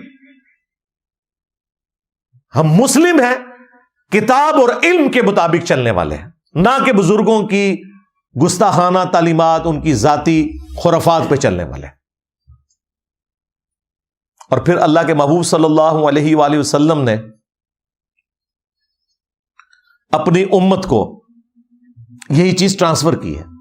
المستدرک للحاکم میں حدیث موجود ہے، اپنے بعد دو چیزیں چھوڑ کے جا رہا ہوں جنہیں مضبوطی سے پکڑ لو گے کبھی گمراہ نہیں ہوگے، ایک اللہ کی کتاب ہے اور دوسری اس کے رسول کی سنت صلی اللہ علیہ وآلہ وسلم۔ اور صحیح مسلم میں اوپر تلے 4 احادیث ہے، اس میں قرآن اور اہل البیت کا ذکر ہے۔ 2 بھاری چیزیں چھوڑ کے جا رہا ہوں۔ پہلی چیز اللہ کی کتاب ہے، اس میں ہدایت ہے، اس میں نور ہے، تم اللہ کی کتاب کو پکڑو، اپنا تعلق اس کتاب کے ساتھ مضبوط کرو۔ اللہ کی کتاب اللہ کی رسی ہے، جو اسے پکڑے گا ہدایت پر ہوگا، جو چھوڑ دے گا گمراہ ہو جائے گا۔ وَاعْتَصِمُوا بِحَبْلِ اللَّهِ جَمِيعًا وَلَا تَفَرَّقُوا، تم سب کے سب مل کر اللہ کی رسی کو مضبوطی سے تھام لو اور فرقوں میں مت بٹو۔ تو نبی علیہ السلام نے اس آیت کی تشریح خود کر دی کہ اللہ کی رسی کیا ہے؟ قرآن۔ اور دوسری بھاری چیز میرے اہل البیت ہیں، میں اپنے اہل البیت کے معاملے میں تمہیں اللہ کا خوف دلاتا ہوں۔ اور یہ جملہ آپ نے 3 دفعہ ریپیٹ کیا کہ میں اپنے اہل البیت کے معاملے میں تمہیں اللہ کا خوف دلاتا ہوں، مراد یہ کہ میرے بعد ان کے ساتھ حسن سلوک کرنا۔ امت بالکل الٹ چلی، نہ قرآن کو پکڑا اور نہ اہل البیت کو زندہ چھوڑا، بالکل الٹ چلی۔ سورۃ النساء میں ایک بڑی زبردست آیت مبارکہ ہے، 59 نمبر، یا ایھا الذین آمنوا اطیعوا اللہ واطیعوا الرسول، اے اہل ایمان اطاعت کرو اللہ کی اور اطاعت کرو اس کے رسول کی، واولی الامر منکم، اور اپنے حکمران کی بھی۔ لیکن حکمران کے ساتھ اطاعت کا لفظ نہیں آیا، یہ فرق کیوں اللہ نے کیا؟ تاکہ یہ پتہ چل جائے کہ ایبسولوٹ اطاعت اللہ اور اس کے رسول کی ہے، حکمران کی ریلیٹو ہے۔ اطاعت کا لفظ اللہ کے ساتھ بھی ہے، رسول کے ساتھ بھی، اطیعوا اللہ واطیعوا الرسول، لیکن پھر تیسری دفعہ اطیع کا لفظ نہیں آیا۔ ویسے تو دوسری دفعہ بھی ضرورت نہیں تھی، اللہ کی اطاعت رسول کی اطاعت تو ایک ہے، من یطع الرسول فقد اطاع اللہ، جس نے رسول کی اطاعت کی اس نے اللہ کی اطاعت کی۔ لیکن اللہ تعالیٰ نے فرق واضح کرنا تھا کہ 2 ہستیاں ہیں جن کی ایبسولوٹ اطاعت ہوگی، اللہ اور اس کے رسول کی، وَأُولِي الْأَمْرِ مِنْكُمْ، لیکن جو تم میں حکمران ہے اس کی بھی اطاعت ہوگی، خلیفہ وقت کی۔ اور اسی سے انہوں نے ڈیڈکٹ کرتے ہوئے نا اماموں کی تقلید بھی ثابت کی ہے۔ وہ کہتے ہیں اولو الامر میں صرف خلیفہ وقت نہیں داخل، ہمارے بڑے بڑے جو مجتہد حضرات ہیں، بزرگان دین ہیں، وہ بھی شامل ہیں۔ چلو ٹھیک ہے، کوئی مسئلہ نہیں، کر لو، تکے نہ لپا لو وچ، کوئی مسئلہ نہیں، اگے بڑھ۔ فَإِن تَنَازَعْتُمْ فِي شَيْءٍ، اگر تمہارا تنازع ہو جائے نا بزرگان دین کے ساتھ، خلیفہ وقت کے ساتھ، ظاہر تنازع اللہ رسول سے تو نہیں ہو سکتا، وہ تو کافر ہو گیا، فَرُدُّوهُ إِلَى اللَّهِ وَالرَّسُولِ، تو معاملے کو تم نے پلٹانا ہے اللہ اور اس کے رسول کی جانب۔ اب یہاں پہ یہ نہیں آیا کہ معاملے کو پلٹانا ہے بزرگان دین کی طرف، حکمران وقت کی طرف، خلیفۃ المسلمین کی طرف، خواہ وہ خلیفہ راشد ہی کیوں نہ ہو، نہیں کہا گیا۔ وہ میں آپ کو بعد میں مثال دوں گا کہ خلیفہ راشد نے بھی جہاں کہیں قرآن و سنت سے وہ ہٹے تو باقی صاحب نے ان کی اصلاح کر دی. اگرچہ خلیفہ راشد کے لیے تھا علیکم بسنتی و سنت الخلفاء راشدین المہدیین، لیکن اس کا مطلب کسی صحابی نے یہ نہیں لیا کہ خلیفہ راشد اگر قرآن و سنت کے خلاف کوئی فیصلہ کرے، بدنیتی کے اوپر نہیں، انجانے میں، تو ہم نے اس کے پیچھے چلنا ہے. نہیں، اس کی بھی اصلاح کرنی ہے. فَإِن تَنَازَعْتُمْ فِي شَيْءٍ، اگر تنازع ہو جائے تمہارا کسی معاملے میں تو معاملے کو پلٹانا ہے اللہ اور اس کے رسول کی طرف. إِن كُنتُمْ تُؤْمِنُونَ بِاللَّهِ، اگر تم اللہ پر ایمان لاتے ہو، وَالْيَوْمِ الْآخِرِ، اور آخرت کے دن کے اوپر ایمان لاتے ہو، ذَلِكَ خَيْرٌ وَأَحْسَنُ تَأْوِيلًا، اسی میں تمہاری خیریت ہے اور اسی کا انجام بہتر ہونے والا ہے کہ معاملے کو تم نے اللہ اور اس کے رسول کی طرف لوٹانا ہے. اگر حکمران وقت سے یا کسی بزرگ سے بھی جھگڑا ہو جائے تو اس سے واضح اشارہ مل گیا، بلکہ حکم مل گیا کہ ایبسولوٹ اطاعت اللہ اور اس کے رسول کی ہے عز و جل و صلی اللہ علیہ وآلہ وسلم، باقی سب کی ریلیٹیو ہے، ان کی نسبت سے ہے. اب میں آپ کو پریکٹیکلی اس کی حق چار یار کی نسبت سے 4 مثالیں دوں گا اور اسی پہ اپنی گفتگو کو کنکلوڈ کروں گا. پہلی مثال صحیح بخاری اور صحیح مسلم دونوں کے اندر موجود ہے. نبی علیہ السلام کی مبارک زندگی میں آپ نے ایک انصاری صحابی کو امیر مقرر کیا، ایک قافلہ کوئی روانہ کیا، کوئی جماعت بھیجی، ان کے اوپر ایک انصاری امیر لگایا. راستے میں اس امیر کو غصہ آیا تو اس نے اپنے سب آرڈینیٹس کو حکم دیا کہ لکڑیوں کا ایک بہت بڑا الاؤ جلاؤ، اور وہ جب جل گیا تو اس نے کہا کہ دیکھو میری اطاعت رسول اللہ کی اطاعت ہے اور رسول اللہ کی اطاعت اللہ کی اطاعت ہے، اور میری نافرمانی رسول اللہ کی نافرمانی ہے اور رسول اللہ کی نافرمانی اللہ کی نافرمانی ہے. میں تمہیں حکم دیتا ہوں کہ اس آگ میں چھلانگ مارو. اب وہ کوئی حنفی شافی مالکی حنبلی تو نہیں تھا، حالانکہ مجھے بتائیں یہ بڑے بڑے امام کیا اس انصاری صحابی کے برابر ہو سکتے ہیں جسے رسول اللہ نے امیر بنایا ہو؟ لیکن وہ آگے جو تھے نا وہ بھی تربیت یافتہ تھے نبی الاسلام کے. انہوں نے کہا کہ ہم آگ سے بچنے کے لیے ہی تو رسول اللہ کے دامن کرم میں آئے تھے، تو ہمیں دوبارہ اسی آگ میں پھینک رہے ہیں، ہم یہ تیری بات نہیں مانیں گے.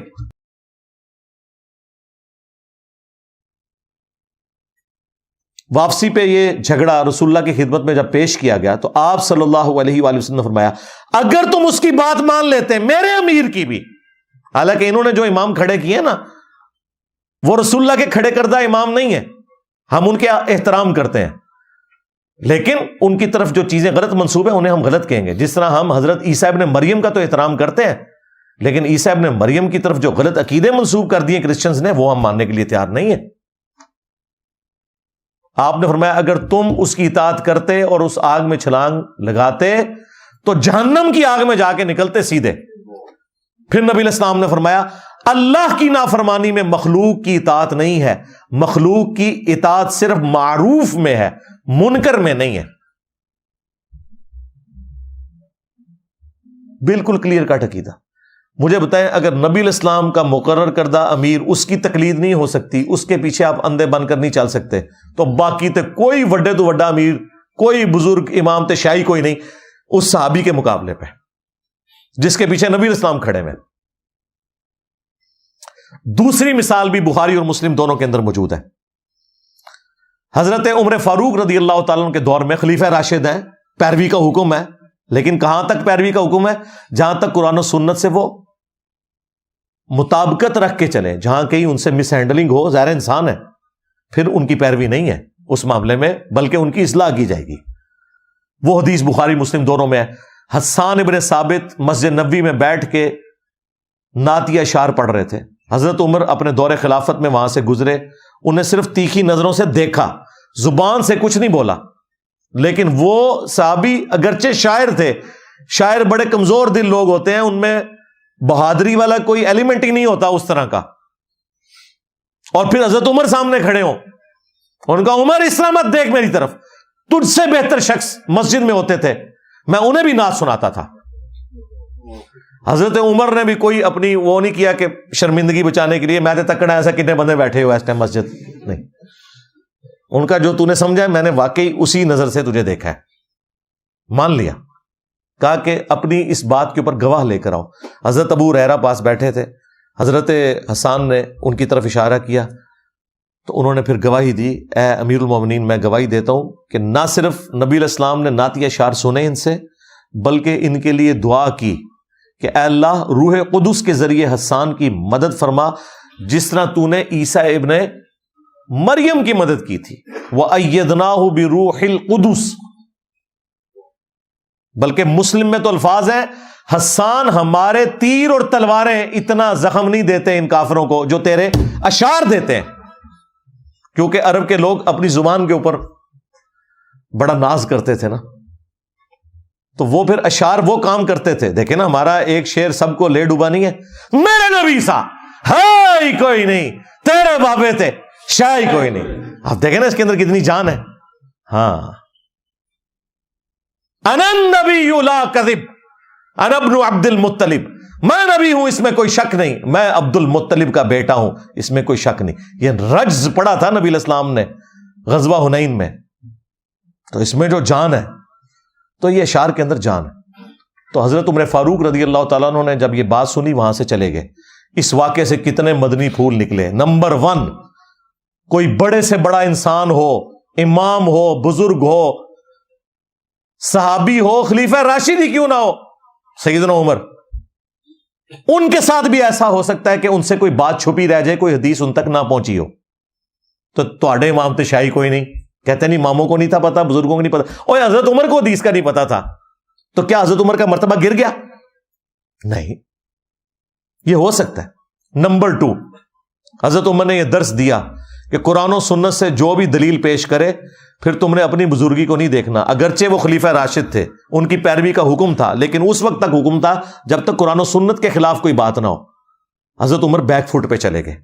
نمبر 3، حضرت ابو ہریرہ کی گواہی کو انہوں نے قبول کیا، یعنی حضرت ابو ہریرہ حضرت عمر کے نزدیک ثقہ اور صدوق تھے۔ بعض غالی شیعہ کی طرف سے، رافضیوں کی طرف سے یہ اعتراض کیا گیا کہ ان کا کنفلکٹ تھا، وہ کنفلکٹ تھا، وہ معاملہ کوئی اور تھا، لیکن روایت حدیث میں حضرت عمر حضرت ابو ہریرہ کو ثقہ اور صدوق مانتے تھے، ان کی حدیثیں قبول کرتے تھے۔ اور چوتھا رزلٹ یہ نکلا کہ حسان ابن ثابت شاعر ہونے کے باوجود انہوں نے یہ پرواہ نہیں کی کہ میرے سامنے کون بندہ کھڑا ہے، قرآن و سنت کی روشنی میں انہوں نے ان سے اختلاف کرنے کی جرت کی۔ یہ بھی رزلٹ نکلا۔ 2 مثالیں ہو گئی، تیسری مثال سنیں۔ صحیح بخاری میں حدیث ہے، ایک صحابی کہتے ہیں کہ جنگ جمل کے دنوں میں مجھے ایک حدیث نے بڑا نفع پہنچایا کہ میں نے رسول اللہ صلی اللہ علیہ وآلہ وسلم سے یہ سنا تھا کہ جو قوم اپنی حکومت یا عمارت کسی عورت کے سپرد کر دے وہ کبھی فلاح نہیں پائے گی۔ جب کسرا کے لوگوں نے ایک عورت کو حاکم بنایا تھا تو نبی علیہ السلام نے اس پہ یہ ورڈکٹ دی تھی۔ میں نے ارادہ کیا کہ میں حضرت علی کے خلاف حضرت عائشہ کا ساتھ دوں، لیکن میں پھر حضرت عائشہ کی سپورٹ سے پیچھے ہٹ گیا کیونکہ نبی علیہ السلام کی حدیث مجھے یاد آ گئی کہ جب عورت کے حوالے حکومت ہو جائے تو وہ قوم فلاح نہیں پا سکتی۔ میں نے یہ رزلٹ نکال لیا کہ حضرت عائشہ اور ان کے ساتھی فلاح نہیں پائیں گے حضرت علی کے مقابلے پہ، تو میں پیچھے ہٹ گیا۔ اندازہ کریں صحابہ کرام کا یہ عقیدہ تھا کہ جسے فٹ اسے گفٹ، اگرچہ یہ حدیث ایک آتش پرست عورت سے متعلق تھی، اور اس صحابی نے لگائی کس جگہ پہ؟ اما عائشہ کے اوپر سلام اللہ علیہا، لیکن بے احترامی نہیں کی۔ اس زمانے میں یہ نہیں ہوتا تھا اے بتاں لی آیتاں نے، اے کافراں لی آیتاں نے، اے وہابیاں لی آیتاں نے، اے سنیاں لی آیتاں نے، نہ، جو بھی جرم کرے گا وہ اس کیٹیگری میں فال کرے گا، وہ فٹ کر دیتے تھے۔ وہ کہتے تھے عمارت جو ہے نا وہ عورت کے سپرد نہیں ہونی چاہیے۔ بلکہ بخاری میں تو یہاں تک آیا کہ عمار ابن یاسر نے کوفے کے ممبر کے اوپر خطبہ دیا، اے لوگو سیدہ عائشہ بصرہ کے لیے روانہ ہو چکی ہیں، وہ دنیا اور آخرت میں تمہارے نبی کی بیوی ہیں، یعنی مرتبہ نہیں کوئی کم کر سکتا۔ ہاں، ہم شیعان علی ہیں، عمار ابن یاسر والے۔ اما عائشہ دنیا اور آخرت میں ہماری ماں ہے، رسول اللہ کی بیوی ہیں، یہ مرتبہ ان سے کوئی نہیں چھین سکتا۔ لیکن ساتھ ہی عمار ابن یاسر نے کہا لیکن اللہ تمہیں آزمائے گا کہ تم اللہ کی اطاعت کرتے ہو یا عائشہ کی اطاعت کرتے ہو، کیونکہ حضرت علی کی اطاعت اللہ کی اطاعت ہے۔ کیوں؟ اطیعوا اللہ و اطیعوا الرسول و اولی الامر منکم، حاکم وقت ہے، مرتبہ بھی کم ہونے نہیں دیا۔ اور کتنا گاڑا فتویٰ، اللہ تمہیں آزمائے گا کہ تم اللہ کی اطاعت کرتے ہو یا عائشہ کی اطاعت کرتے ہو، بہت گاڑا فتویٰ ہے۔ لیکن صحابہ کرام کے زمانے میں اس طرح کی چیزوں کو گستاخی شمار نہیں کیا جاتا تھا، یہ علمی ڈسکشن کے طور پہ ہوتی تھی چیزیں۔ آج چونکہ سنی شیعہ کنفلکٹ ہے، لوگوں کو فوراً فکر پڑ جاتی ہے یہ ہو گیا وہ ہو گیا۔ 3 مثالیں ہو گئی، چوتھی مثال سنیں۔ صحیح مسلم میں حدیث ہے، عبداللہ بن عمر بن عاص خانہ کعبہ شریف کے سائے میں بیٹھے ہوتے ہیں، ایک تابعی عبد الرحمن بن عبد رب کعبہ آتا ہے اور وہ ان کے سامنے بیٹھ کے اطاعت امیر کے اوپر حدیث مکمل سنتا ہے، بڑی لمبی حدیث۔ اینڈ پہ وہ سوال کرتا ہے کہ حضرت یہ حدیث آپ نے خود رسول اللہ سے سنی تھی صلی اللہ علیہ وآلہ وسلم؟ وہ کہتے ہیں ہاں، میں نے نبی اسلام کو دیکھا، میرے کانوں نے آپ کی بات سنی، میرے دل نے آپ کی بات یاد رکھی۔ اس نے آگے سے پھر وہ بات کی جو ان کے لیے ذرا ہضم کرنا مشکل ہے۔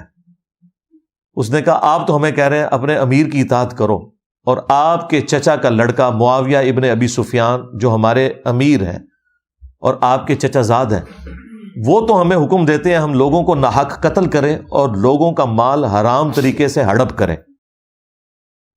جبکہ اللہ قرآن میں کہتا ہے۔ اس تابعی نے صحابی کو آیت سنائی، سورۃ النساء کی آیت نمبر 29، یا ایھا الذین آمنوا لا تأکلوا اموالکم بینکم بالباطل، اے اہل ایمان حرام طریقے سے ایک دوسرے کا مال مت ہڑپ کرو۔ اور پھر اسی آیت میں آگے چل کے آتا ہے کہ ایک دوسرے کو ناحق قتل بھی نہ کرو۔ تو اللہ تو کہہ رہا ہے کہ آپ نے حرام خوری نہیں کرنی مسلمانوں کے ساتھ، نہ ناحق قتل والا معاملہ کرنا ہے، اور آپ کے چچا کا لڑکا معاویہ تو ہمیں کہتا ہے کہ ہم حرام خوری بھی کریں اور ناحق اپنے مسلمان بھائیوں کو قتل کریں۔ ہم اللہ کی بات مانیں یا اپنے امیر کی؟ اب یہ بات اتنی سخت تھی کہ عبداللہ بن عمر بن عاص خاموش ہو گئے تھوڑی دیر کے لیے، پھر سر اٹھا کر کہا کہ معاویہ کی اطاعت کرو ان معاملات میں جس میں وہ اللہ کے مطابق چلائے، اور جس میں وہ اللہ کی نافرمانی کرے تم معاویہ کی نافرمانی کرو رضی اللہ تعالیٰ عنہ۔ ہم تو ظاہر احترام سے ہی نام لیں گے۔ اور پھر انہوں نے فرمایا کہ آندھا کے بعد انجینئر کی ویڈیوز نہیں دیکھنی تم۔ یہ آج کل ایک اس میں ایڈ ہو گیا تشریح کے طور پہ، شرح کے طور پہ، حدیث میں نہیں تھا، کیونکہ میری حدیث سے بیان کردہ جو ہے وہ میں نے تو اس کے سامنے نہیں بیان کی ہوئی تھی حدیث تقتل الفیۃ الباغیہ۔ ہاں، عمار تجھے ایک باغی جماعت قتل کرے گی، تو انہیں اللہ اور جنت کی طرف بھلائے گا، وہ جماعت جہنم کی طرف بلائے گی، یہ میں نے تو حدیثیں انہیں پتا تھا یہ سب کچھ، اور وہ تابعی تھا۔ اور دیکھیں اس صحابی نے یہ بھی نہیں کہا کہ بھئی تم کسی صحابی کے اوپر اعتراض نہیں کر سکتے، تم تو جونیئر مسلمان ہو، تم تو تابعی ہو۔ اس زمانے میں اس قسم کی غلاظت نہیں ہوتی تھی۔ یہ حق چار یار کی نسبت سے میں نے آپ کو 4 مثالیں بیان کی ہیں، چلیں 5 تن پاک کی نسبت بھی پوری کر دیتے ہیں۔ 5ویں مثال سن لیں، جامعہ ترمذی میں موجود ہے۔ ایک شامی شخص آتا ہے اہل شام میں سے، اور عبداللہ بن عمر سے کہتا ہے کہ کیا حج تمتع کرنا جائز ہے؟ انہوں نے کہا جائز کیا ہے، سنت ہے۔ سنت اس اعتبار سے کہ نبی الاسلام نے اگرچہ حج قران کیا تھا، لیکن حج قران میں بھی ایک ہی سفر میں حج اور عمرہ جمع ہو جاتا ہے، اس اعتبار سے آپ تمتع کرتے ہیں، نفع اٹھا رہے ہوتے ہیں۔ ان کا سنت ہے، نبی الاسلام نے ہمیں حکم دیا تھا۔ تو انہوں نے کہا کہ آپ کے والد تو منع کرتے تھے حج تمتع کرنے سے، اور وہ واقعی صحیح مسلم میں موجود ہے، اور صحابہ کرام بڑے سخت ناراض تھے حضرت عمر سے۔ وہ جو عمران بن حسین ہے نا صحابی، جن کے بارے میں مسلم شریف میں ہی آتا ہے کہ انہیں فرشتوں کا سلام سنائی دیتا تھا، یہ ان کی کرامت تھی. اسی حدیث میں، وہ کٹھی حدیث ہے، اسی میں وہ کہتے ہیں کہ میں نے جب داغ لگوایا نا تو پھر مجھے سلام کی آواز آنا بند ہو گئی، پھر میں نے دوبارہ سے جب یہ معاملہ چھوڑا تو پھر مجھے سلام کی آواز آنا شروع ہو گئی. ان سے کوئی شخص آ کے پوچھتا ہے یہ حج تمتع کے اوپر جو یہ سارا معاملہ ہوا ہے، تو وہ بڑے سخت ناراض ہو کے کہتے ہیں کہ حج تمتع کو تو کسی نے منسوخ نہیں کیا، نبی الاسلام نے کیا، حضرت ابوبکر کے دور میں ہوا، جب تک کہ یہ شخص حکمران بنا. یعنی اس طریقے سے انہوں نے حضرت عمر کا نام لیا. یہ صحیح مسلم شریف میں ہے.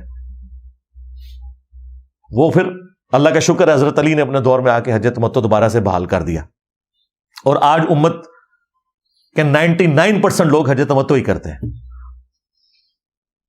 کیونکہ ایک سفر میں آپ حج اور عمرہ دونوں سے نفع اٹھا لیتے ہیں. مشرکین عرب جو ہے نا اس چیز کو گناہ سمجھتے تھے کہ حج کے دنوں میں کوئی عمرہ بھی ساتھ کرے. نبی الاسلام نے ان کی رسم توڑی کہ نہیں، میرے امتی دور دور سے آئیں گے، وہ بیچارے کیا بار بار سفر کریں گے، چلو ساتھ عمرے کا بھی ایک ان کو پیکج دے دیا جائے. صرف اس کے اگینسٹ پھر یہ ہوگا کہ وہ قربانی کریں گے، کیونکہ ایک سفر میں انہوں نے تمتع کیا ہے عمرے سے بھی حج کے ساتھ، تو وہ قربانی کریں گے. وہ قربانی حج کی قربانی نہیں ہوتی، وہ حج اور عمرہ کو جمع کرنے کی قربانی ہوتی ہے. اس لیے حج جو افراد ہے نا، جس میں اکیلا حج ہوتا ہے، اس میں قربانی بھی نہیں ہوتی، کیونکہ اس میں آپ ساتھ عمرہ نہیں کر رہے ہوتے. تو ترمذی کے الفاظ ہیں، ابن عمر رضی اللہ تعالیٰ عنہ سے جب اس شامی نے کہا نا کہ آپ کے والد تو منع کرتے تھے حج تمتع سے، انہوں نے کہا مجھے بتاؤ اگر کسی بات کا رسول اللہ حکم دیں اور میرا والد کوئی اور بات کرے تو کیا میرے باپ کی بات مانی جائے گی یا رسول اللہ کی بات مانی جائے گی؟ اس نے کہا حضور کی بات مانی جائے گی. تو انہوں نے کہا پھر حضور تو کرتے تھے، آپ نے حکم دیا تھا. اچھا وہ کتنا ہوشیار تھا، وہ اس نے پہلے منوایا حضرت عبداللہ بن عمر سے. کیسے منوایا کہ جی حج تمتع جائز ہے نا جی، تاکہ بعد میں بتایا کہ تمہارے ابا جی نے بھی اس طرح کیتا سی، اور وہ ایکسپیکٹ کر رہا تھا کہ شاید ابے کی دھونس سن کے تو عبداللہ بن عمر بیک فٹ پہ چلے جائیں گے. انہوں نے کہا نہیں، میرا باپ بھی اگر کہے تو اس سے کیا فرق پڑتا ہے. کسی نے نہیں کہا کہ آپ کے ابا جنہوں نے رومن اور پرشین امپائر کو گرایا، امیر المومنین، خلیفہ راشد، اور آپ ان کے بارے میں یہ بات کر رہے ہیں کہ ان کی بات نہیں مانی جائے گی. ان کو پتا تھا رسول اللہ کے مقابلے پہ بات ہو رہی ہے. یہی تو ہم نے عرض کیا ہے، میرے نبی سا ہے ہی کوئی نہیں، کوئی بڑے سے بڑا بابا بزرگ شاید ہی کوئی نہیں نبی کے مقابلے پہ، ہمارے مقابلے پہ نہیں. خود انہوں نے یہ ہمیں بتایا تھا جی، کوئی بڑے سے بڑا غوث قطب ابدال کوئی ولی ہو کسی صحابی کے گھوڑے کے قدموں کی خاک نہیں، کہتے تھے نا. اور تم تو اپنے بابوں کو جانوروں سے بھی بدتر کہتے تھے. ہم تو صرف کہتے ہیں میرے نبی سا ہے ہی کوئی نہیں، تیرے بابے تشائی کوئی نہیں، یعنی ہمارے نبی کے مقابلے پہ. اور تم تو کہتے تھے تمہارے بابے صحابہ کے جانوروں سے بھی بدتر ہیں. اس وقت نہیں کسی کو خیال آیا کہ یہ گستاخی ہو رہی ہے بابوں کی. دیکھا کتنے گیا دماغ. انجینئر صاحب کوئی بھی بات کرتے نا وہ فوراً تختہ مشق بن جاتی ہے، حالانکہ اس سے ورسٹ فارم میں ان کے بزرگوں کے ہاں وہ چیزیں ایگزسٹ کرتی ہیں. یہ میرا فیوریٹ ٹاپک ہے، اس پہ بہت کچھ بولا جا سکتا ہے. جس سے شوق ہے تو مسئلہ 197 میرا دیکھے، اسی ٹاپک کے اوپر ہے. ایک اور ویڈیو ہے میری تقلید کے نام کے اوپر، ڈرامہ بازی، اور کافی ساری ویڈیوز میری اس حوالے سے موجود ہیں. میں نے یہ ساری باتیں کنکلوڈ کرتے ہوئے اس لیے کی تاکہ آپ کو اوورال عقیدہ پتہ چلے. یہی باتیں میں پچھلے 15 سال سے کرتا آ رہا ہوں اسکیٹرڈ فارم کے اندر، لیکن جب اس طرح کی کوئی چیز سامنے آتی ہے تو پھر ایک موقع مل جاتا ہے کہ پھر دوبارہ سے وہ چیزیں ریکال کی جائیں، جو بکھری ہوئی تھیں ایک جگہ دوبارہ سے جمع ہو جائیں، تاکہ ہم ختم نبوت صلی اللہ علیہ وآلہ وسلم کی برکت سے رسول اللہ صلی اللہ علیہ وآلہ وسلم کی بھولی بھالی امت کو ان بزرگوں کے چنگل سے نکال کر اس شخص کے قدموں میں لے آئیں جس کی قبر مدینے میں ہے، صلی اللہ علیہ وآلہ وسلم. صلو علی محمد وآل محمد، اللہم صلی علی محمد وعلی آل محمد واصحاب محمد وازواج محمد وامت محمد اجمعین الی یوم الدین.